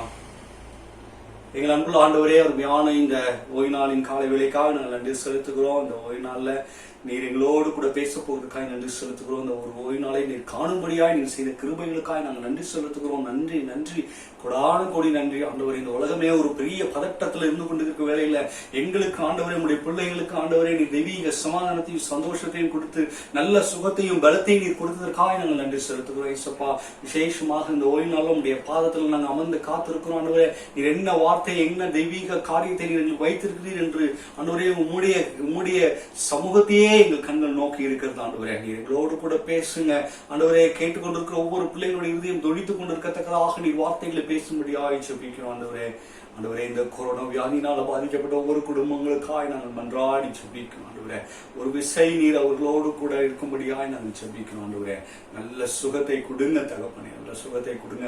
ஆண்டவரே, இந்த கொரோனா மூலமாய் பாதிக்கப்பட்ட ஒவ்வொரு பிள்ளைகளும் ஆண்டவரே, இந்த நோய் பிடிக்கப்பட்டு பாதிக்கப்பட்டவர்களிடம் இந்த நோயினால் ஆண்டவரே உள்ள லாக்டவுன்ல இருந்து பாதிக்கப்பட்ட ஒவ்வொரு பிள்ளைகளையும் நீர் கண்ணோக்கி பாருங்க தகப்பனே. ஒவ்வொருவரையும் ஆண்டவரே உடைய சட்டைகளுக்குள்ளாய் மறைத்து ஆண்டவரே உடைய ஆசீர்வாதத்தை அவர்களுக்கு ஊற்றும்படியாய் ஜெபிக்கிறோம். ஆண்டவரே, இந்த தெய்வீக ஆராதனை தெய்வீக பிரசன்னம் காணப்படும்படியாய் ஜெபிக்கிறோம். இவர்களோடு கூட பேசுங்க. இயேசுவின் மூலம் ஜெபிக்கிறோம் நல்ல பிதாவே, ஆமென். ஆண்டவருடைய நாமம் மத்தியிலே மகிமைப்படுவதாக. நாம் தெய்வீக ஆராதனையின் தெய்வீக செய்தியை நாம் கேட்பதற்கு முன்பதாக ஒரு சிறிய பாடலை கேட்டு நாம் பின்பதாக தெய்வ செய்திகளாய் நாம் கடந்து செல்வோம். Everything I am, everything I need, I give it to you, Lord. Thank you, Lord. Thank you, Lord. Thank you, Lord. Every song I sing, every praise I bring, everything I do is a gift to you, is a gift to you. Everything I am, everything I need, I give it to you, Lord. Thank you, Lord. Thank you, Lord. Thank you, Lord. Every song I sing, every praise I bring, everything I do is a gift to you, is a gift to you. நல்லதொரு இனிமையான பாடலை நாம் கேட்டோம். இனிமையான பாடலை பாடிய சிறுவனை தேவன் ஆசீர்வதிப்பாராக. இந்த நேரத்திலையும் நாம ஒரு தெய்வ செய்தியை நாம் கேட்க இருக்கிறோம். தேவன் நம்மோடு கூட இருக்கிறார், நம்மோடு கூட பேச இருக்கிறார். கண்களை மூடி நாம் ஜெபித்து தெய்வ செய்திக்குள்ளாய் கடந்து செல்வோமா? எங்கள் கண்மலையும் மீட்பெரும் ஆகிய கர்த்தாவே, என்னுடைய வாயின் வார்த்தைகளும் என்னுடைய இதயத்தின் தியானமும் நம்முடைய சமூகத்திலே புதியாயிருக்கும்படி இயேசுவின் மூலம் ஜெபிக்கிறோம் நல்ல பிதாவே, ஆமென். உலகம் முழுவதும் இன்றைக்கு இந்த கொரோனா வியாதியினால பாதிக்கப்பட்டிருக்கிறது. ஏறெடுக்கப்படுகிற ஒவ்வொரு பிரசங்கங்கள்லையும் இந்த கொரோனா வியாதியின் ஒரு தாக்கம் இருப்பதை காண முடிகிறது. ஒவ்வொருத்தரும் இந்த கொரோனா வியாதியினால பாதிக்கப்பட்ட காரியங்களை சொல்லி அதற்காக ஜெபித்து தான் இந்த காரியங்களுக்குள்ளாய் நாம் கடந்து சென்று கொண்டிருக்கிறோம். யோசித்து பார்க்கும் பொழுது உலகம் முழுவதும் எவ்வளவு பெரிய பாதிப்பை அடைந்து இருக்கிறது. அமெரிக்காவில் கிட்டத்தட்ட 50,000 பேருக்கும் மேலாக மரித்து கொண்டிருக்கிறாங்க. இன்னும் தொடர்ந்து கொண்டே இருக்கிறது. இந்தியாலையும் அதிகமான ஒரு டெத் ரேட்டை நம்மளால பார்க்க முடியுது. அநேகர் மரித்து கொண்டு இருக்கிறாங்க, அநேகர் பாதிப்புள்ளாயிட்டு இருக்கிறாங்க. இந்த வாரத்தில் நம்ம பார்த்தோம்னா 367, 527, 774 அதிகமாகிக் கொண்டே இருக்கிறது தமிழகத்துல மாத்திரமே. ஒவ்வொரு நாளும் இப்படி பாதிப்புகள் அதிகமாயிட்டே போயிட்டு இருக்குது. நம்ம என்ன செய்யறதுன்னு தெரியாம ஒரு பதற்றமான சூழ்நிலையில நம்ம இருந்து கொண்டிருக்கிறோம். உலகம் முழுவதும் மிகப்பெரிய பாதிப்பை ஏற்படுத்துகிற அமெரிக்கால 30 மில்லியன் மக்கள் வேலை இழந்திருக்கிறாங்க இந்த கொரோனாவால. இன்னும் எவ்வளவோ பாதிப்புகள் ஏற்படக்கூடும் என்று எல்லாரும் பொருளாதார நிபுணர்கள் எல்லாரும் சொல்லிட்டு இருக்கிறாங்க. குழப்பமான ஒரு சூழ்நிலை நிலவுகிறது, பதற்றமான சூழ்நிலை இருக்கிறது, பரபரப்பான ஒரு சூழ்நிலை இருந்து கொண்டிருக்கிறது. இப்படிப்பட்ட ஒரு நேரத்தில் நீங்க யோசிச்சு பார்த்தீங்க அப்படின்னு சொன்னா, யார் நமக்கு உதவி செய்வா, யார் என்று பலவிதமான கேள்விகள் இருக்கு. நீங்க அரசாங்கத்தை எதிர்பார்த்து மக்கள் காத்துக்கிட்டு இருக்கிறாங்க. வியாபாரிகள் அரசாங்கம் என்ன செய்யும் அப்படின்னு சொல்லி காத்து கொண்டிருக்கிறாங்க. இன்னும் பலரும் பலவித கேள்விக்குறிகளோட என்னுடைய வாழ்க்கையில எப்படி நடக்கும், என்ன காரியங்கள் எனக்கு நடக்க இருக்கிறது அப்படின்னு சொல்லி ரொம்ப ஒரு பதற்றமான சூழ்நிலையில இருந்து கொண்டிருக்கிறாங்க இந்த கொரோனா வியாதியினால. இந்த கொரோனா வியாதி பாதிக்கப்பட்ட பிள்ளைகளோட கொரோனா வியாதியினால இந்த லாக்டவுன்னால பாதிக்கப்பட்ட பிள்ளைகள் தான் அதிகமாக இன்றைக்கு என்னால அரிதாக கூற முடியும். அப்படிப்பட்ட ஒரு சூழ்நிலை இங்கே நிலவுகிறத பார்க்கலாம். இப்போ இப்படிப்பட்ட ஒரு சூழ்நிலையில இன்னும் சொல்ல போனா வேலை இழந்த பிள்ளைகள், திருமணம் நிச்சயமாகி அது கேன்சல் ஆன பிள்ளைகள், இன்னும் அநேகர் இப்படி பலரும் இந்த கொரோனா வியாதியினால பாதிக்கப்பட்டிருக்காங்க. அவங்களுடைய வாழ்வாதாரம் பாதிக்கப்பட்டிருக்கிறது. சின்ன வியாபாரிகள் எடுத்துக்கிட்டீங்கன்னா, எப்போ எங்கள் கடையை திறக்க முடியும், எப்போ எங்களுடைய வியாபாரம் திரும்ப ஒரு பழைய சூழ்நிலைக்கு திரும்பும் அப்படின்ற ஒரு கேள்விக்குறியோட பல வியாபாரிகளும் வந்துட்டு இருக்காங்க. இந்த சின்ன வியாபாரிகளுக்கெல்லாம் அரசாங்கத்தை நோக்கி பார்த்துட்டு இருக்காங்க, எப்படியாவது ஏதாவது ஒரு சூழ்நிலை உருவாகாதா, இந்த அரசாங்கம் ஏதாவது நமக்கு செய்யாதா, மாற்று காரியங்களை நமக்கு கொடுக்காதா அப்படின்னு சொல்லி பலரும் அரசாங்கத்தை நோக்கி பார்த்துட்டு இருக்கிறாங்க. இப்படிப்பட்ட ஒரு சூழ்நிலையில நாம யாரை நோக்கி பார்க்க போறோம்? நம்முடைய உதவி எங்கிருந்து நமக்கு வரப்போகிறது? இன்னும் சொல்லணும்னா, இந்த கூலி தொழிலாளர்கள், டெய்லி வேலை செய்யறவங்களுக்கு எல்லாம் என்ன ஒரு பாதிப்பு, அவங்க எங்க போவாங்க, என்ன செய்ய போறாங்க? பலவிதமான கேள்விகள். வேலைக்கு போயிட்டு இருக்கிறவங்க, அவங்களுக்கு எல்லாம் இனிமே திருப்பி வேலை கிடைக்குமா, அதே வேலையில வச்சிருப்பாங்களா அப்படின்னு பல கேள்விகள். இப்படிப்பட்ட ஒரு சூழ்நிலையில நமக்கு யார் உதவி செய்ய முடியும், யார் நமக்கு உதவி செய்வா அப்படின்னு சொல்லி கேள்விக்குறியில இருக்கிறோம். இது எல்லாமே ஆண்டவர் நமக்கு எல்லா கேள்விகளுக்கும் வேதாந்தத்துல பதில் வைத்திருக்கிறார். யார் மாத்திரம் நமக்கு உதவி செய்ய முடியும் அப்படின்னு நினைக்கிறீங்க? ஆண்டவர் மாத்திரம் தான். சங்கீதக்காரர் சொல்றாரு, சங்கீதம் 121வது சங்கீதம் முதல் வசனத்துல சொல்றாரு, எனக்கு ஒத்தாசை வரும் பர்வதங்களுக்கு நேராக என் கண்களை ஏறெடுக்கிறேன். இந்த முதல் பகுதியை நீங்க பாத்தீங்க அப்படின்னு சொன்னா, எனக்கு ஒத்தாசை அப்படின்னு இந்த 2 வார்த்தை சொல்லுது. அப்போ எல்லாருக்குமே ஒத்தாசை தேவைப்படுகிறது. யாருமே ஒத்தாசை இல்லாம, மற்றவர்களுடைய ஒத்தாசை இல்லாம என்னால வாழ முடியும் அப்படின்னு இல்ல. இப்படிப்பட்ட ஒரு பெரிய சூழ்நிலையில, ஒரு இக்கட்டான ஒரு சூழ்நிலையில யாராவது எனக்கு ஒத்தாசை கொடுக்க மாட்டாங்களா, யாராவது உதவி செய்ய மாட்டாங்களா அப்படின்னு சொல்லி இருக்கக்கூடிய சூழ்நிலை. இன்னைக்கு எல்லாருக்குமே ஒத்தாசை தேவைப்படுகிறது. என்ன ஒரு வியாபாரம் செய்து கொண்டிருந்தாலும் சரி, என்ன வித ஒரு வேலையில இருந்தாலும் கூட சரி, எவ்வளவு பெரிய பணக்காரர்களா இருந்தாலும் சரி, இந்த கால சூழ்நிலையில ஒரு ஒத்தாசை தேவைப்படுகிறது. அதுதான் சங்கீதக்காரன் சொல்றாரு, எனக்கு ஒத்தாசை வேணும் அப்படின்னு சொல்லி அவர் சொல்றாரு. நம்மளுக்கும் இன்னைக்கு ஒத்தாசை தேவைங்க. நாம யாரை நாடி தேட போகிறோம் அப்படின்றதுதான் இன்றைய ஒரு தேவ செய்தியாக இருக்கிறது. ஒத்தாசை எல்லாருக்குமே தேவைப்படுது. வேதாந்தத்துல பல விதமான தேவ பக்தர்கள் பல விதமான சூழ்நிலைகள் அவங்களுக்கு ஒத்தாசை தேவைப்படுகிறது. அவங்க யாரை நோக்கி பார்த்தாங்க, எப்படி அவங்க இந்த ஒரு இக்கட்டான சூழ்நிலையில இருந்து விடுதலை பெற்றாங்க, யார் அவர்களுக்கு உதவி செய்தா அப்படின்னு சொல்லி பார்த்தோம் அப்படின்னு சொன்னா, பல விதமான அனுபவங்களை நம்மளால பார்க்க முடியும். தாவீதுடைய அனுபவத்திலேயே அவர் பல அனுபவங்களை கடந்து வந்திருக்கிறார். ஒரு சில அனுபவங்களை நம்ம பார்த்தோம் அப்படின்னு சொன்னா, சொந்த சகோதரர்களே அவருக்கு விரோதமா இருந்திருக்கிறாங்க. பெலிஸ்தரை எதிர்ப்பதற்காக அவர் கடந்து செல்கிறார். அப்படிப்பட்ட ஒரு சூழ்நிலையில அவங்க சகோதரர்கள் அவரை விரட்டி விடுறாங்க, நீ சின்ன பையன் அப்படின்னு சொல்லிட்டு. அவர் யாரோட ஒத்தாசையோட அவர் அங்க போனார்னு நினைக்கிறீங்க? 1 சாமுவேல் 17வது அதிகாரம் 47வது வசனம் சொல்லுது, நீ உன்னுடைய பலத்தோட ஈட்டியோட பட்டயத்தோட என்கிட்ட வர அப்படின்னு சொல்லி கோலியாத்தை பார்த்து சொல்றாரு. நான் யார்கிட்ட இருந்து வரேன் தெரியுமா? யாரோட ஒத்தாசையில வரேன் தெரியுமா? வானத்தையும் பூமியும் உண்டாக்கின கர்த்தரிடத்துல இருந்து வரேன் அப்படின்னு சொல்லி சொல்றாரு. நீ நிந்தித்த இஸ்ரவேலி தேவனாகிய கர்த்தருடைய ஒத்தாசையில நான் வரேன் அப்படின்னு சொல்றேன். பாருங்க, தன்னுடைய சகோதரர்கள் ஒத்தாசை இல்ல, அந்த நாட்டோட ராஜாவோட ஒத்தாசை இல்ல, தேவனுடைய ஒத்தாசை, கர்த்தர் இஸ்ரவேலி தேவனாகிய கர்த்தருடைய ஒத்தாசை இருந்து வரேன் அப்படின்னு சொல்லி அவர் சொல்லி அங்க நின்னு ஜெயிச்சு காட்டுறாருங்க. அதனாலதான் தாவீது ரொம்ப தெளிவா இந்த வசனத்துல இருக்காரு, எனக்கு ஒத்தாசை தேவை, அந்த ஒத்தாசை எங்க இருந்து எனக்கு வருதுன்னு எனக்கு தெரியும் அப்படின்னு சொல்லி அவர் சொல்றாரு. இந்த ஒத்தாசை எங்க இருந்து வருது அப்படின்னு சொல்லி நம்ம அடுத்ததாக நம்ம பார்க்க போறோம். அப்போ இந்த உலகத்துல இருக்கிற எல்லாருக்குமே ஒத்தாசை தேவைப்படுகிறது. அதைத்தான் சங்கீதக்காரர் சொல்றாரு, எனக்கு ஒத்தாசை வேணும் அப்படின்னு சொல்லி சொல்றாரு. சங்கீத சொல்லும் போது சொல்றாரு, ஒருவரா இருக்கிறத விட இருவர் கூடி இருக்கிறதுனாலும் ஒருத்தருக்கு ஒருத்தர் ஒத்தாசையா இருக்கும் அப்படின்னு சொல்லி சொல்றாரு. இந்த மாதிரி பல விதமான வசனங்கள் பார்க்கப்போ ஒத்தாசை நமக்கு தேவைப்படுகிறது. முதலாவது ஒரு காரியம். இரண்டாவதாக நம்ம பார்த்தோம் அப்படின்னு சொன்னா, எங்க இருந்து ஒத்தாசை வரும்னு சொல்றாரு, பர்வதங்களுக்கு நேராக எனக்கு ஒத்தாசை எங்க இருந்து வருமோ அந்த இடத்த நான் நோக்கி பார்ப்பேன் அப்படின்னு சொல்லி சொல்றாரு. இந்த பர்வதம் அப்படின்னு சொல்லி பார்க்கும்போது வேதாகமத்துல பலவிதமான பர்வதங்களுடைய அனுபவங்களை நம்மளால பார்க்க முடியும். ஆதியாகமத்துல இருந்து வெளிப்படுத்தல் வரைக்கும் பர்வதங்கள் நிறைய நமக்கு காணப்படுகிறது.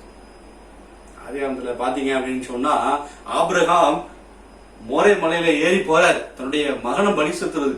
மனதுக்குள்ள எவ்வளவோ போராட்டம் இருந்திருக்கும், யாராவது எனக்கு உதவி செய்ய மாட்டாங்களா, இப்படிப்பட்ட ஒரு சூழ்நிலையில இருந்திருக்கலாம்.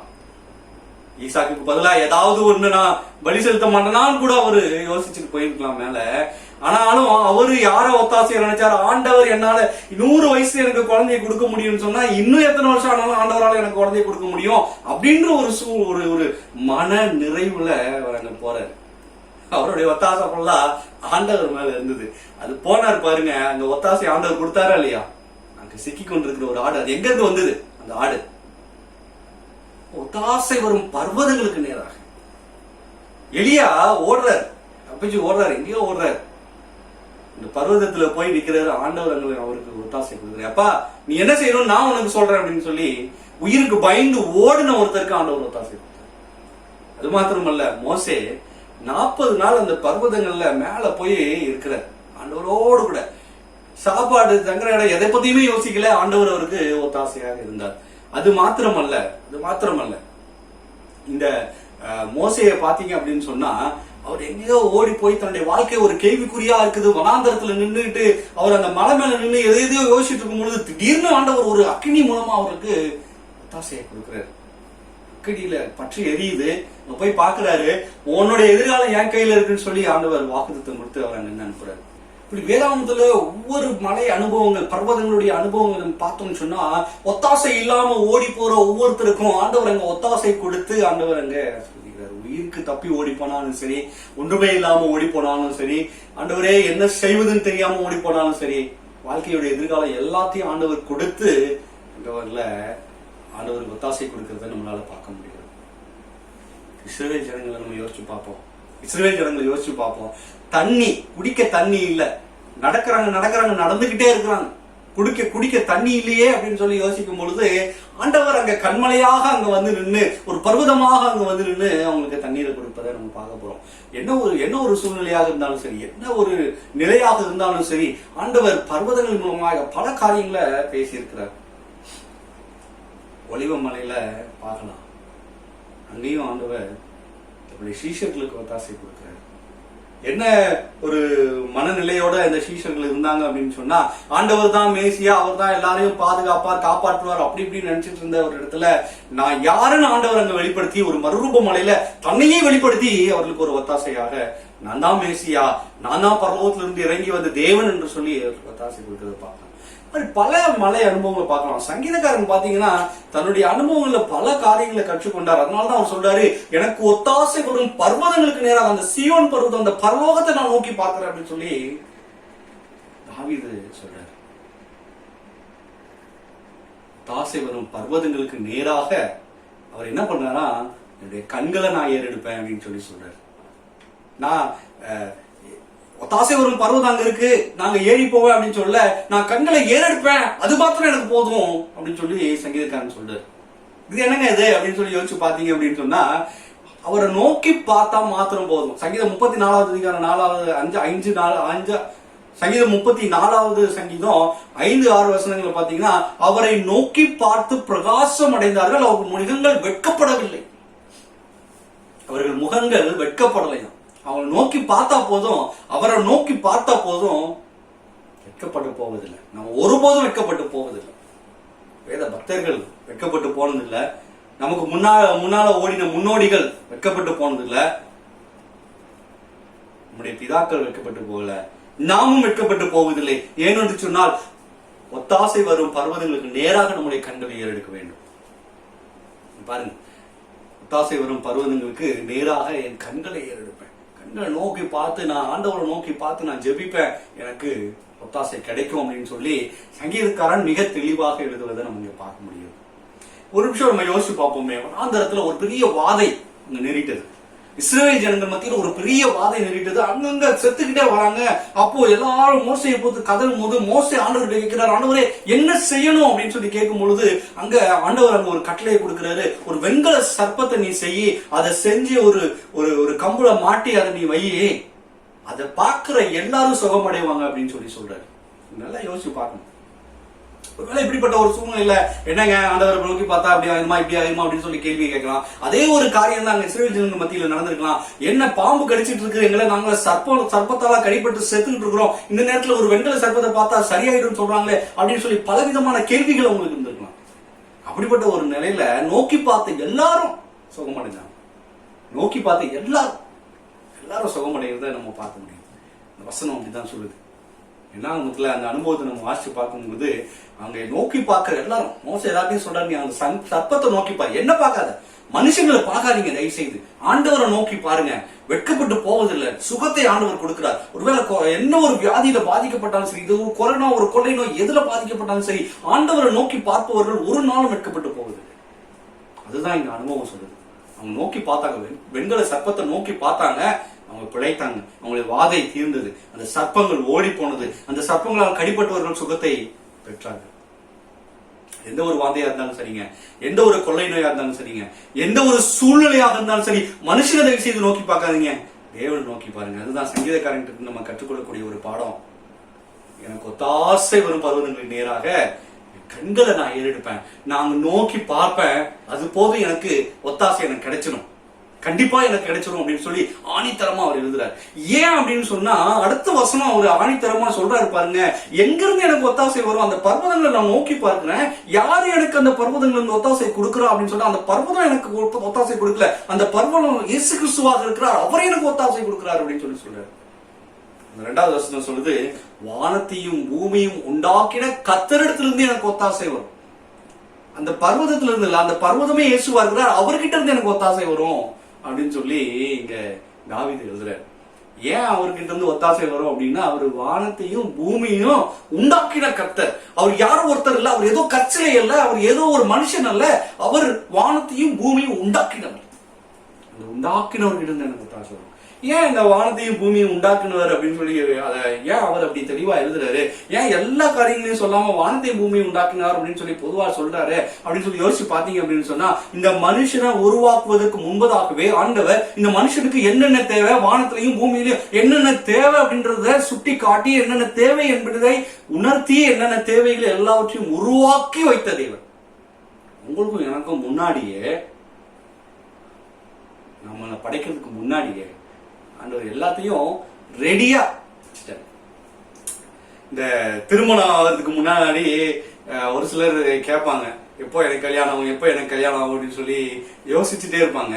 அவங்களுக்கு எல்லாம் சொல்லக்கூடிய ஒரு வார்த்தை, எப்பவுமே எல்லாரும் சொல்லக்கூடிய ஒரு வார்த்தை என்னது, இனிமே அப்பா உனக்கு கடவுள் ஒரு பொண்ணை உருவாக்க போறாரு, ஏற்கனவே உருவாக்கி வச்சிருப்பாரு, நிச்சயமா காட்டுவாரு அப்படின்னு சொல்லி தான் சொல்லுவோம்.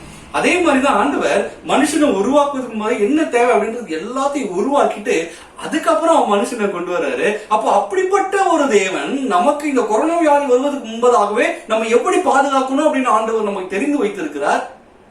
நமக்கு என்ன சூழ்நிலை உருவாகுது மாதிரி நமக்கு என்ன தேவை அப்படின்றத அவர் தெரிஞ்சு வச்சிருக்கிறாரு. அதற்கான ஆட்களை அங்கிருந்து உருவாக்கி வச்சிருக்கிறாரு. அதனால நம்ம கவலைப்பட வேண்டிய அவசியம் இல்ல. எனக்கு ஒத்தாசை வரும் பருவங்களுக்கு நேராக என் கண்களை நான் ஏறெடுப்பேன். அப்படி ஏறெடுக்கும் போது வானத்தையும் பூமி ஏற்கனவே உண்டாக்கி மனுஷனுக்காக படைத்த ஒரு தேவன் கிட்ட இருந்து எனக்கு ஒத்தாசை வரும் அப்படின்னு சொல்லி தாவீதுங்க மிக தெளிவா எழுதுறாரு. சங்கீதக்காரன் தன்னுடைய அனுபவம் எல்லாத்தையும் அங்க ஊற்றி அங்க எழுதி இருக்கிறார். சாமுவேல் சவுல் அபிஷேகம் பண்ணி வச்சுட்டார். அதுக்கப்புறம் சவுளுடைய தவறுகளுக்கு அதுக்கப்புறமா தாவீத சாமுவேல் அபிஷேகம் பண்றாரு ஆண்டவர் சொன்ன வார்த்தையின் மூலமாக. அப்பவே தாவீது ராஜ்யபாரத்தை எடுத்துக்கல. சவுலுக்கு முன்பாக அவர் இருந்து வர சவுலுக்கும் தெரியும் தாவீது தான் அப்படின்னு சொல்லிட்டு. ஆனா சவுல் தாவீதை துரத்தக்கூடிய ஒவ்வொரு நேரத்திலையும் பாத்தீங்கன்னா ஆண்டவர் தான் தாவீதுக்கு ஒத்தாசையா இருந்திருக்காரு. ஒவ்வொரு கால சூழ்நிலையிலும் அவரை துரத்துறாரு, கெபிக்குள்ள போய் ஒளிகிறாரு, அங்க ஓடுறாரு, இங்க ஓடுறாரு, அந்த பட்டணத்துல காட்டி கொடுக்குறாங்க. எல்லா காரியங்களையும் தாண்டி அவர் வராரு. அவருக்கு எல்லா சூழ்நிலையிலும் ஒத்தாசை யாருதான் ஆண்டவர் தான் இருந்திருக்கிறாரு. அதனாலதான் அவர் மிக தெளிவா எழுதுறாரு, எப்பா எனக்கு ஒத்தாசை அங்க இருந்து தான் வரும். ஏன்னா அவர் எனக்கு உருவாக்குறதுக்கு முன்பதாகவே நான் ஒரு ராஜாவாவேன்னு சொல்லி எனக்கு வாலிப வயசுலயே எனக்கு சொன்ன தேவன் பாவரு, அதற்கான சூழ்நிலைகள் எல்லாம் உருவாக்குன ஒரு தேவன் பாவரு அப்படின்னு சொல்லி மிக தெளிவாக அங்க சொல்றதை நம்மளால பார்க்க முடியும். ஒரு கட்டத்துல நீங்க யோசிச்சு பாத்தீங்க அப்படின்னு சொன்னா, இப்போ நீங்க ஒரு சில நேரத்துல இதெல்லாம் கேட்கும் பொழுது ரொம்ப நல்லா இருக்குதுங்க கேட்கும் பொழுது, ஆனா என்னுடைய வாழ்க்கை அனுபவத்துக்குள்ள நான் திருப்பி போகும் பொழுது அது எல்லாம் எனக்கு ஏதோ மாதிரி தெரியுது அப்படின்னு சொல்லி நீங்க யோசிக்கலாம். தாவீது அப்படியே ஒரு அனுபவத்தை கடந்து வந்தவர் தாங்க. அவரு பெலிஸ்தியரோட ராஜா கிட்ட இருந்து திருப்பி வராரு. அங்கிருந்து தன்னுடைய குடும்பத்தை எல்லாம் பார்க்க வராரு. அந்த குடும்பத்தை எல்லாம் அவர் கூட இந்த 400 பேருடைய குடும்பத்தோட கூட இவருடைய குடும்பத்தையும் சேர்த்து கைது பண்ணி சிறையில் வச்சிருக்கிறாங்க. இவருக்கு ஒரே குழப்பம், கேள்விக்குறி, என்ன ஆண்டவரே எனக்கு இப்படி ஒரு சூழ்நிலை அப்படின்னு சொல்லி யோசிச்சுட்டு இருக்கிற நேரத்துல அங்க ஆண்டவர் கிட்ட கேட்கிறாரு. வேற யாருக்கிட்டையும் கேட்கல. இவர் திரும்பி அந்த பெலிஸ்திய ராஜா கிட்ட போய் கேட்கல, எப்பா நான் உங்ககிட்ட இருந்த நேரத்துல இப்படி ஒருத்தன் தூக்கிட்டு போயிட்டான் எல்லாத்தையும், தயவு செய்து எனக்கு உதவி செய்யணும் அந்த பெலிஸ்திய ராஜா கிட்ட போய் கேட்கல. தன்னுடைய இஸ்ரவேலுடைய ராஜாவைய சவுல் கிட்ட போய் கேட்கல, எனக்கு இப்படி நடந்துருச்சு அப்படின்னு சொல்லி அங்க போய் கேட்கல. எங்கேயும் போய் கேட்கல. யாரா போய் ஆண்டவர் கிட்ட முழங்கால் படிட்டு, ஆண்டவரே இது என்ன ஒரு சூழ்நிலை, எனக்கு உதவி செய்யுங்க அப்படின்னு சொல்லி கேட்கும் பொழுது, நீ எந்திரிச்சு போ, இழந்த எல்லாத்தையும் நீ மீட்டு கொண்டு திருப்பி வருவ அப்படின்னு சொல்லி ஆண்டவர் சொன்னார். என்னையும் பார்த்தா அதுதான் ஆண்டவர் சொல்றாரு. நம்ம ஆண்டவர் கிட்ட ஒத்தாசை, ஆண்டவரே நீங்க தான் எனக்கு ஒத்தாசை அப்படின்னு சொல்லி தேடும் பொழுது ஆண்டவர் நமக்கு தாவீது கொடுத்த ஒரு வாக்குத்தத்தம் மாதிரி நம்மளுக்கு ஒரு வாக்குத்தத்தத்தை கொடுத்து, நீ முன்னாடி போ, நான் உன் பின்னாடி உன்னை இழந்த எல்லாத்தையும் நான் உனக்கு கொடுக்குறேன் அப்படின்னு சொல்லி ஆண்டவர் சொல்றாருங்க. ஒத்தாசை வரும் பருவங்களுக்கு நேராக நம்முடைய கண்களை ஏறெடுப்போம். தாவீதுக்கு கிடைச்ச ஒத்தாசை நிச்சயமா நம்மளுக்கும் கிடைக்கும் என்பதுல எந்தவித சந்தேகமும் இல்லை. ஒரே ஒரு காரியத்தை நீங்க யோசிச்சு பாத்தீங்க அப்படின்னு சொன்னா, இந்த 2 வசனம் மாத்திரம் தான் எனக்கு ஒத்தாசை தேவைப்படுது அப்படின்னு முதல்ல சங்கீதக்காரன் சொல்றாரு. 2வது நான் எங்க இருந்து வருமோ அங்க நோக்கி பார்ப்பேன் அப்படின்னு சொல்லி சொல்றாரு. 3வது அவர் என்ன சொல்றாரு, எனக்கு ஒத்தாசை எங்க இருந்து வரும், வானத்தை பூமி உண்டாக்குன கர்த்தர் ஏற்கனவே எனக்கு எல்லாத்தையும் ரெடி பண்ணி வச்சிருக்கிற கர்த்தர் கிட்ட இருந்து எனக்கு ஒத்தாசை வரும் அப்படின்னு சொல்லி சொல்றாரு. 3 காரியங்கள் இந்த 2 வசனத்தை சொல்லி முடிச்சிடறாரு. ஆனா அதுக்கப்புறம் சொல்றாரு பாருங்க, என்னென்ன ஒத்தாசை வரும் அப்படின்னு சொல்லி அடுத்த ஒரு 6 வசனங்கள்ல மிக தெளிவா சொல்லி வைக்கிறார். என்னென்ன ஒத்தாசைன்னு பாருங்க. உன் காலை தள்ளாட விட்டார், உன்னை காக்கிறவர் உறங்கார். இதோ இஸ்ரவேலை காக்கிறவர் உறங்குவதும் இல்லை தூங்குவதும் இல்லைன்னு சொல்றாரு. கர்த்தர் உன்னை காக்கிறவர், உன் வலது பக்கத்துல அவர் உனக்கு நிழலாய் இருக்கிறார். பகலிலே வெயிலாகிலும் இரவிலே நிலவாகிலும் உன்னை சேதப்படுத்தாது. கர்த்தர் உன்னை எல்லா தீங்குக்கும் விலக்கி காப்பார். அவர் உன் ஆத்மாவை காப்பார். கர்த்தர் உன் போக்கையும் வரத்தையும் முதற்கொண்டு என்றைக்கும் காப்பார் அப்படின்னு சொல்லி எத்தனை காரியங்கள். இந்த எல்லா ஒத்தாசை இன்னைக்கு தேவைப்படுகிற, நமக்கு தேவைப்படுகிற ஒத்தாசை. நீ வெளியே போனாலும் உள்ள வந்தாலும் இந்த கொரோனா உன்னை பிடிக்க கூடாது அப்படின்னா நோக்கி பார்த்தா போதும். பகல்ல வெயிலு, இரவுல நிலவு உன்னை சேதப்படுத்த கூடாதுன்னா அவரை நோக்கி பார்த்தா போதும். வலது பக்கத்துல நிழலா இருக்கிறாரு. இன்னைக்கு யார் பக்கத்துல டிஸ்டன்ஸ் மெயின்டைன் பண்ணணும்னு சொல்றாங்க, சோசியல் டிஸ்டன்ஸ். அப்படி மெயின்டைன் பண்றவங்களுக்கு கூட ஒரு சில நேரத்துல வருது இந்த கொரோனா வியாதி. அப்படி வராம இருக்கணும் அப்படின்னு சொன்னா நோக்கி பார்த்தா போதும். காலை தள்ளாட விட்டார், நீ காக்கிறவர் உறங்கார். இரவும் பகலும் தூங்காம காக்கிற தேவன் நமக்கு இருக்கிறார். செக்யூரிட்டி கூட தூங்கிடலாங்க, ஆண்டவர் ஒரு நாளும் தூங்க மாட்டார், நம்மை பாதுகாத்து கொண்டிருக்கிறார். அப்படிப்பட்ட அனுபவத்தை இந்த சங்கீதக்காரன் கடந்து வந்ததுனால மிக தெளிவா இந்த சங்கீதத்தை நமக்கு எழுதி வைத்திருக்கிறார். ஒரே ஒரு சின்ன கதையை நான் சொல்லி இந்த தியானத்தை நான் நிறைவு செய்யறேன். ஒரு அருமையான ஒரு பயபக்தி உள்ள ஒரு மனிதர், ஒரு வயதான ஒரு மனிதர், இவர் படிக்காத ஒரு காரணத்தினால இவர் ஒரு காய்கறி கடையில வேலை செய்து கொண்டிருந்தார். ரொம்ப வருஷமா அந்த காய்கறி கடையில வேலை செஞ்சுட்டு இருந்த இந்த மனிதருக்கு எப்பவுமே இவர் வந்து சர்ச்சுக்கு போறதுக்கு லீவ் கொடுத்துருவாங்க. இவர் கேட்கிற காரியங்களை செஞ்சு, ஏன்னா இவர் ரொம்ப உண்மையுள்ள ஒரு மனிதனாக அங்க வேலை செஞ்சுட்டு இருந்தார். ஆண்டவர் மாத்திரம் தான் இவருக்கு ஒத்தாசை. அந்த வேலை செய்யற ஒரு மனுஷனோட உண்மையா இருந்தாலும் கூட ஆண்டவர்கிட்ட மாத்திரம் தான் எனக்கு ஒத்தாசை வரும்னு நல்லா ஜெபிக்கக்கூடிய மனிதர், நல்ல ஒரு குடும்ப ஒரு மனிதர். இவர் ஒரு அந்த காய்கறி கடையில வேலை செஞ்சுட்டு இருந்தாரு. அப்போ ரொம்ப வருஷமா இவர் வேலை செஞ்சு கொண்டிருக்கும் பொழுது இவருடைய ஓனர் மரித்து போய்விட்டார். அந்த காய்கறி கடை உரிமையாளர் மரித்து போய்விட்டார். அப்போ இவருக்கு மனசுல ஒரு சில கேள்விகள் எழுந்தது. இருந்தாலும் ஆண்டவர் இருக்கிறாரு கூட அப்படின்னு சொல்லி இவரு தொடர்ந்து அந்த காய்கறி கடையில வேலை செய்து கொண்டிருந்தார். அவருடைய மகன், அந்த ஓனருடைய மகன் வந்து அந்த காய்கறி கடையை நடத்த ஆரம்பித்தார். அப்போ அந்த காய்கறி கடையை நடத்த ஆரம்பித்த உடனே இந்த ஓனருடைய மகனுக்கு பல காரியங்களை அப்படியே பார்த்தாரு. அப்போ இந்த மனிதருடைய காரியம் வந்தது. இவர் யோசிச்சு பார்த்துட்டு, இந்த மனிதரை பார்த்துட்டு, இவர் சர்ச்சுக்கு போறதுக்கு ஒரு நாள் லீவ் எடுத்துடுறாரு. பல காரியங்களை இவருக்கு சாதகமாக இருக்கிறது. இவர் வந்து அந்த அளவுக்கு துடிப்பாக வாலிபர்கள் மாதிரி வேலை செய்யறது இல்ல. இவர் கொடுக்கக்கூடிய சம்பளம் அந்த வாலிபர்களோட அதிகமா இருக்குது. அதனால பல காரியங்களை யோசிச்சு பார்த்துட்டு ஒரு நாள் இவரை கூப்பிட்டு, ஐயா உங்களுக்கு நான் 2 காரியத்தை நான் உங்களுக்கு உங்க முன்னாடி வைக்கிறேன். ஒண்ணு, நீங்களா வேலையை விட்டு நின்றுங்க. ஏன்னா நீங்க வேலை செய்யற அளவுக்கு, உங்களுக்கு சம்பளம் கொடுக்குற அளவுக்கு நான் 2-3 பேரை வச்சு நான் வேலை செஞ்சிருவேன். உங்களுக்கு அதிகமான சம்பளம் கொடுக்கப்படுது, நீங்க அதிகமா லீவு வேற எடுத்துக்கிறீங்க, வாரத்துக்கு ஒரு நாள் லீவ் எடுத்துக்கிறீங்க சர்ச்சுக்கு போகணும்னு அப்படின்னு சொல்லி பல காரியங்களை சொல்லி, ஒண்ணு நீங்க வேலையை விட்டு நின்றுட்டீங்கன்னா நான் கொஞ்சம் உங்களுக்கு பணம் தரேன், அப்படி இல்லைன்னா நானே உங்களை வேலையை விட்டு நிறுத்தினா நான் பணம் கொடுக்க மாட்டேன் அப்படின்னு சொல்லிட்டாரு. இவருக்கு மனதுக்குள்ள ஏகப்பட்ட கேள்விகள். இவர் வீட்டுக்கு போனாரு, என்ன செய்யறதுன்னு தெரியல. அடுத்த நாள் இவரு திரும்ப கடைக்கு வந்தாரு. இவர் கையில பணத்தை கொடுத்து, ஐயா நீங்க வேலையை விட்டு நின்றுங்க அப்படின்னு சொல்லிட்டாரு. கையில அந்த பணத்தோடு கூட இவரு அப்படியே போறாரு. என்ன செய்ய போற, எனக்கு ஒன்னும் புரியலையே அப்படின்னு சொல்லி இவர் அந்த கேள்வியோடு வீட்டுக்கு போறாரு. வீட்டுக்கு போய் வாசலுக்குள்ள போய் என்ன செய்வது அப்படின்னு தெரியாம யோசிச்சு கொண்டிருக்கிற நேரத்துல வீட்டுக்குள்ள போய் இவரு மனைவியோட பேச ஆரம்பிச்சாரு. இந்த மாதிரி எல்லாம் ஆயிடுச்சு அப்படின்னு சொல்லி மனசு கஷ்டப்பட்டாரு. புலம்பிக் கொண்டிருக்கும் போது நம்ம ஜெபம் பண்ணலாம் அப்படின்னு சொல்லி தன்னுடைய ஒத்தாசையை ஆண்டவர் நோக்கி பார்த்தாரு. முழங்கால் படிக்கிட்டு ஜெபிக்க ஆரம்பித்தார். குடும்பமாக சேர்ந்து எல்லாரும் ஜெபம் பண்ணாங்க. ஆண்டவரே, எங்களுடைய ஒத்தாசை, எங்களுடைய குடும்பத்தினுடைய காரியங்கள் எல்லாம் இந்த சம்பளத்தை நம்பி இருந்துச்சு, இப்ப இது இல்லையே, நான் என்ன செய்ய போறேன் அப்படின்னு சொல்லி ஆண்டவர்கிட்ட, நீங்க மாற்றம் தான் எனக்கு ஒத்தாசை அப்படின்னு சொல்லி சங்கீதக்காரனை போல எனக்கு ஒத்தாசை வரும், பர்வதங்களுக்கு நேரா என் கண்களை ஏறெடுக்கிறேன்னு சொல்லி அவரு ஜெபிக்க ஆரம்பித்தார். ஜெபம் பண்றாரு. ஜெபம் பண்ணி முடிக்கும் பொழுது அவருடைய கதவு தட்டப்படுது. அங்க போய் தன்னுடைய வீட்டு கதவை திறந்து பார்க்கும்பொழுது அங்க ஒரு நண்பர், இவருடைய நண்பர் அங்க வந்து நிக்கிறாரு. அந்த நண்பர் வந்து நின்று, என்னப்பா நான் கேள்விப்பட்டேன் உனக்கு வேலை போயிடுச்சாமே அப்படின்னு சொல்லி கேட்டாரு. ஆமா அப்படின்னு சொல்லி ரொம்ப சோகமா அவர்கிட்ட சொல்லும் பொழுது அந்த நண்பர் சொன்னாரு, அவர் வந்து இவர் வேலை செஞ்ச காய்கறி கடைக்கு காய்கறிகள் சப்ளை செய்யறவர், மார்க்கெட்ல இருந்து, பெரிய மார்க்கெட்ல இருந்து கொண்டு வந்து காய்கறியில சப்ளை பண்றவரு. அவர் இந்த நண்பரை பார்த்து, நீ ஒன்னும் கவலைப்படாத, புதுசா வந்தவங்க இப்படிதான் இருப்பாங்க, நீ ஒன்னும் கவலைப்படாத, நீ உனக்கு இருக்கிற அனுபவத்துல ஒரு காய்கறி கடை ஆரம்பி, நான் உனக்கு காய்கறிகளை இலவசமாவே சப்ளை பண்றேன் அப்படின்னு சொல்லி அவர் சொன்னார். இவருக்கு ஒரு கேள்விக்குறி, இலவசமா நம்ம சப்ளை பண்ணாலும் நம்ம அவருக்கு காய்கறிக்கான காசை நம்ம கொடுக்கணுமே, கடை வேணுமே, என்ன செய்வோம் அப்படின்னு சொல்லி ஒரு பலவிதமான ஒரு கேள்வியில திருப்பியும், சரிப்பா நான் சொல்லி அனுப்புறேன் அப்படின்னு சொல்லி அவர் சொல்லி அனுப்பிட்டாரு. இவர் கையில கொஞ்சம் காசு இருந்தாலும் கூட அது அவருக்கு ஒரு சாட்டிஸ்பாக்சனா இல்ல. அப்போ இந்த நபர் திருப்பியும் உள்ள போய் ஜெபம் பண்ண ஆரம்பிச்சார். ஆண்டவரே, இது உங்களுடைய திட்டமா அப்படின்னா எனக்கு ஒரு ஒத்தாசை கொடுங்க அப்படின்னு சொல்லி திரும்ப ஜெபம் பண்ணாரு. மீண்டுமாய் அவருக்கு ஒரு போன் வந்தது.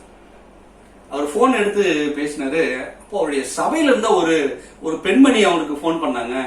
ஐயா, என் பையன் வெளிநாட்டுல வேலை செஞ்சிட்டு இருக்கிறான், நான் வந்து அவனுக்கு வந்து குழந்தை பிறந்திருக்கு, நான் அந்த குழந்தைய பார்க்க போகணும், போய் ஒரு 6 மாசம் 1 வருஷம் அவன் கூட இருக்கணும் போல இருக்குது, எனக்கு நீங்க ஒரு உதவி செய்வீங்களா அப்படின்னு சொல்லி அந்த பெண்மணி கேட்டாங்க. அப்போ இந்த நபர், என்ன உதவி செய்யணுமா உங்களுக்கு அப்படின்னு சொல்லி கேட்கும் பொழுது, நீங்க காய்கறி கடையில அனுபவம் உள்ளவங்களா இருக்கிறதுனால என்னுடைய காய்கறி கடையை நீங்க ஒரு 6 மாசம் 1 வருஷத்துக்கு நீங்க நடத்துனீங்கன்னா எனக்கு ஒரு உதவியா இருக்கும், அதை அப்படியே விட்டுட்டு போயிட முடியாது அப்படின்னு சொல்லி அவங்க கேட்டாங்க. இந்த மனிதனுடைய கண்கள் கண்ணீராய் நிறைந்தது. அவர் ஆண்டவருக்கு நன்றி சொல்லிட்டு கண்டிப்பா நான் எடுத்துக்கிறேம்மா அப்படின்னு சொல்லி அவரு சொன்னார். பாருங்க, ஆண்டவர்கிட்ட ஒத்தாசை தேடுற பிள்ளைங்களும் ஆண்டவர் ஒரு நாளும் கைவிடுறது இல்லை, ஒரு நாளும் வெட்கப்பட்டு போக செய்வதில்லை. அந்த நபர் அந்த 6 மாசம் 1 வருஷம் அந்த காய்கறி கடையை நடத்தினாரு. இவருடைய நண்பர் காய்கறிகளை சப்ளை பண்ணாரு. திரும்ப நல்ல ஒரு இடத்தை பார்த்து இவர் சொந்தமா ஒரு காய்கறி கடையை நடத்த ஆரம்பித்தார்.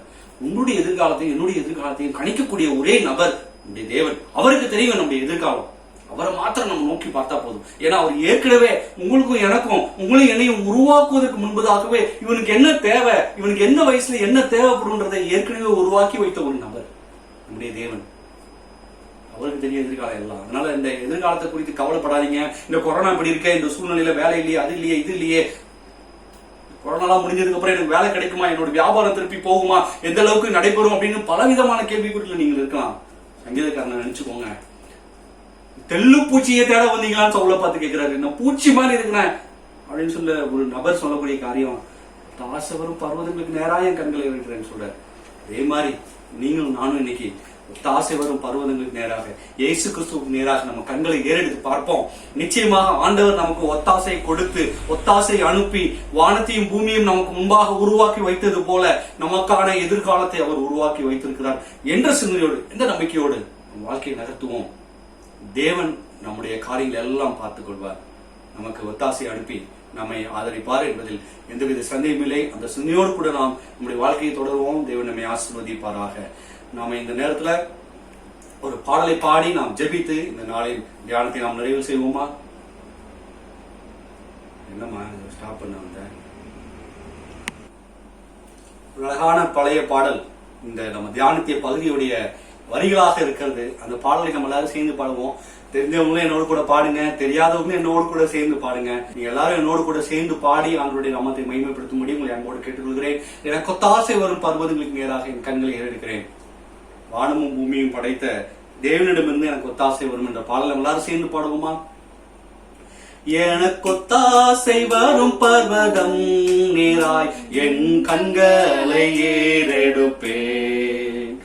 எனக்கு ஒத்தாசை வரும் பர்வதம் நேராய் என் கண்களை ஏறெடுப்பேன்.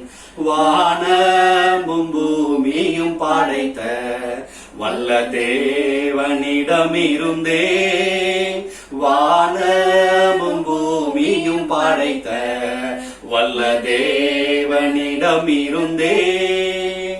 எண்ணுக்கடங்கா நன்மைகள் வருமே, கண்களை ஏறெடுப்பே.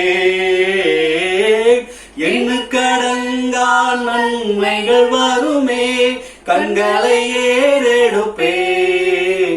எனக்கு ஒத்தாசை வரும் பர்வதம் நேராய் என் கண்களை ஏறெடுப்பே.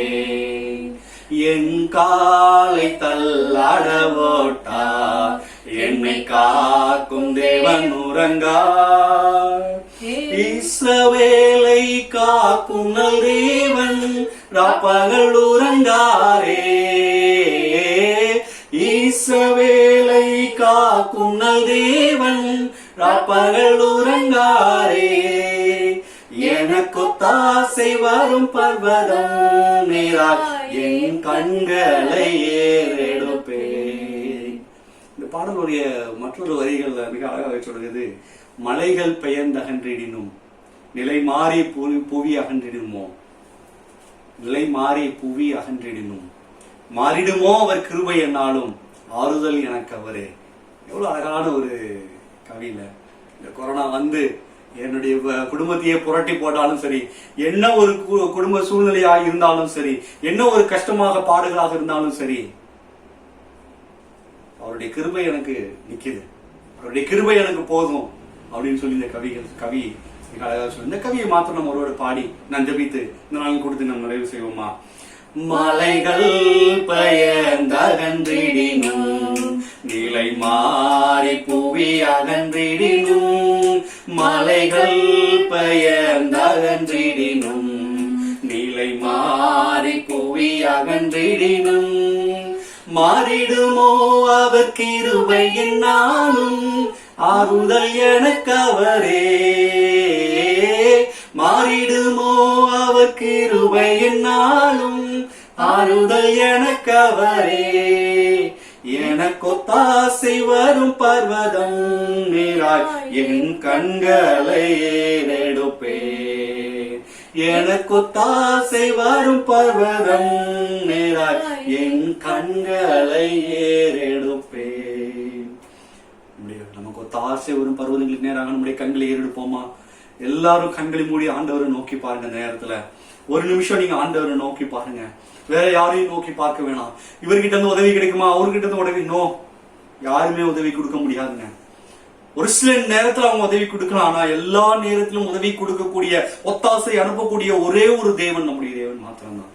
ஒரு உயிருள்ள தேவன், உங்களுக்காகவும் எனக்காகவும் வானத்தையும் பூமியும் உருவாக்கிய ஒரு தேவன், நம்முடைய எதிர்காலத்தை அறிந்த ஒரு தேவன். அந்த தேவனை நாம நோக்கி பார்ப்போமா? ஆண்டவரே, சங்கீதக்காரனை போல இந்த நேரத்தில் நாங்கள் உங்களை நோக்கி பார்க்கிறோம். அவர்கள் உங்களுடைய முகத்தை நோக்கி பார்த்து பிரகாசம் அடைந்தார்கள். அவர்கள் முகங்கள் வெட்கப்படலாம். ஆண்டவரே, இந்த ஒரு சூழ்நிலையில நாங்க உங்களை மாத்திரம் தான் நோக்கி பார்க்கிறோம். எங்களுடைய முகங்கள் வெட்கப்படாமல் நீங்க பாதுகாத்துக்கோங்க ஆண்டவரேன்னு சொல்லி ஆண்டவரை நோக்கி பார்ப்போமா? எல்லாரும் ஜெபிப்போமா? எங்கள் நேசமுள்ள நல்ல தகப்பனே, உம்முடைய அன்பு, ஆசீர்வாதம், இரக்கம், கிருபை எல்லாவற்றுக்காக நன்றி ஆண்டவரே. நீர் எங்கள் மேல் பொழிதலில் நம்முடைய கிருபைகளுக்காக நாங்கள் நன்றி செலுத்துகிறோம். இம்மட்டும் எங்களை காப்பாற்றி வழிநடத்தி வரீங்களே, நன்றி ஆண்டவரே. நன்றி நன்றி, கொடாத கோடி நன்றி தகப்பனே. எங்களுக்கு ஒத்தாசை வரும் பர்வதம் நீங்க தான் ஆண்டவரே. நீங்க தான் எங்களுக்கு எல்லாமே தகப்பனே. இசப்பா, எங்களை உருவாக்குறதுக்கு முன்னாடியே எங்களுக்கு என்ன தேவைன்றதை உருவாக்கி வைத்த தேவன் நீங்க அல்லவா ஆண்டவரே. இந்த கொரோனா வரும்னு உங்களுக்கு தெரியும் ஆண்டவரே. அதற்காக எங்களுடைய தேவைகள் எல்லாம் சந்தித்து வழிநடத்துகிற தேவனாய் நீங்கள் இருப்பதற்காக நாங்கள் நன்றி செலுத்துகிறோம். நன்றி நன்றி, கொடான கொடி நன்றி தகப்பனே. ஒரு விஷயம் எங்களை தாழ்த்தி உடைய சமூகத்தில் ஆக்குகிறோம் ஆண்டவரே. எங்களை மட்டும் காத்து நடத்திய தேவன் இனிமேலும் நடத்துவீர் என்ற நம்பிக்கையோடு கூட எங்களுடைய வாழ்க்கையை தொடர்கிறோம் ஆண்டவரே.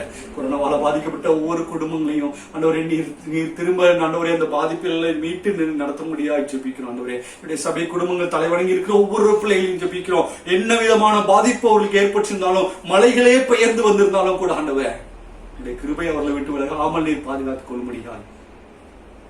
என்ன ஒரு சூழ்நிலை இருந்தாலும் கூட, என்ன பாதிப்புல அவர்கள் இருந்தாலும் கூட, நீர் அவர்களோடு கூட இருந்து, நான் இருக்கிற மகனை உனக்கு ஒத்தாசை கொடுப்பதற்கு என்று நீர் அவர்களோடு கூட நின்று அவர்களுடைய வலது கரத்தை பிடித்து நடத்தும்படியாக ஜெபிக்கிறோம் ஆண்டவரே. உலகம் முழுவதிலும் இருக்கிற ஒவ்வொரு பிள்ளைகளுக்காக ஜெபிக்கிறோம் ஆண்டவரே. இந்த பாதிப்படைந்த ஒவ்வொரு பிள்ளைகளும் நீர் நோக்கி பாருங்க தகப்பனே.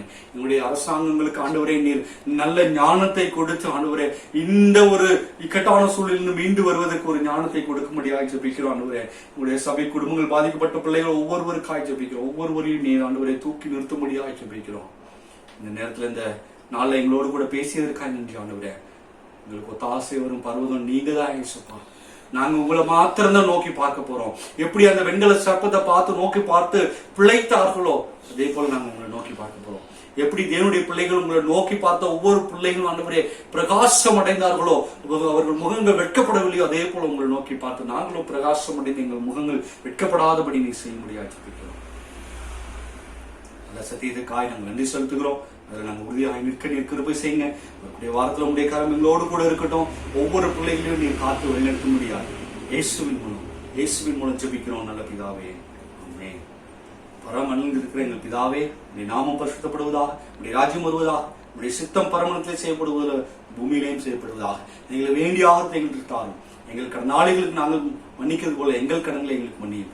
எங்களை சோதனைக்கு உட்பட பண்ணாமல் தீமையில் ரசித்துக் கொள்ளும். ராஜ்யமும் வல்லமையும் மகிமையும் என்றென்றைக்கு முடியவில்லை. ஆமென். என் ஆத்துமாவே கர்த்தரை சோஸ்திரி, எங்கள் உண்மையுடைய பரிசுத்த நாமத்தை சோஸ்திரி. என் ஆத்துமாவே கர்த்தரை சோஸ்திரி, கர்த்தர் செய்த சகல உபகாரங்களையும் மறவாதே. ஆமென். நம்முடைய கர்த்தராகிய இயேசு கிறிஸ்துவின் கிருபையும் பிதாவாகிய தேவனுடைய அன்பும் பரிசுத்த ஆவியானவரின் ஐக்கியம் வழிநடத்தும் பாதுகாவும் இன்றும் என்றும் சதா காலங்களிலும் நம் அனைவரோடு கூட இருப்பதாக. ஆமென். தேவ ஆசீர்வாதத்தோடே அடியாரை அனுப்பும், வார்த்தை என்னும் அப்பத்தாலே போஷித்து வளர்ப்பியும், இப்போதுமை தேடி வந்து மனதார போற்றினோம்.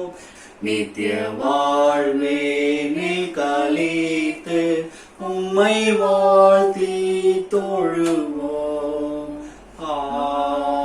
ஆமென். தேவன் தாமே உங்களை அனைவரையும் ஆசீர்வதித்து வழிநடத்துவாராக. எந்த இதை குறித்து கவலைப்படாதீங்க. நமக்கு ஒத்தாசை ஒரு பர்வதமாக இயேசு நம்மோடு கூட இருக்கிறார். அந்த சிந்தனையோடு கூட நாம் நம்முடைய வாழ்க்கையை தொடர்வோம். தேவன் நம் அனைவரையும் ஆசீர்வதிப்பாராக. ஆமென். ஹாப்பி சாபத். மீண்டும் அடுத்த வாரம் சந்திப்போம். God bless you. Bye.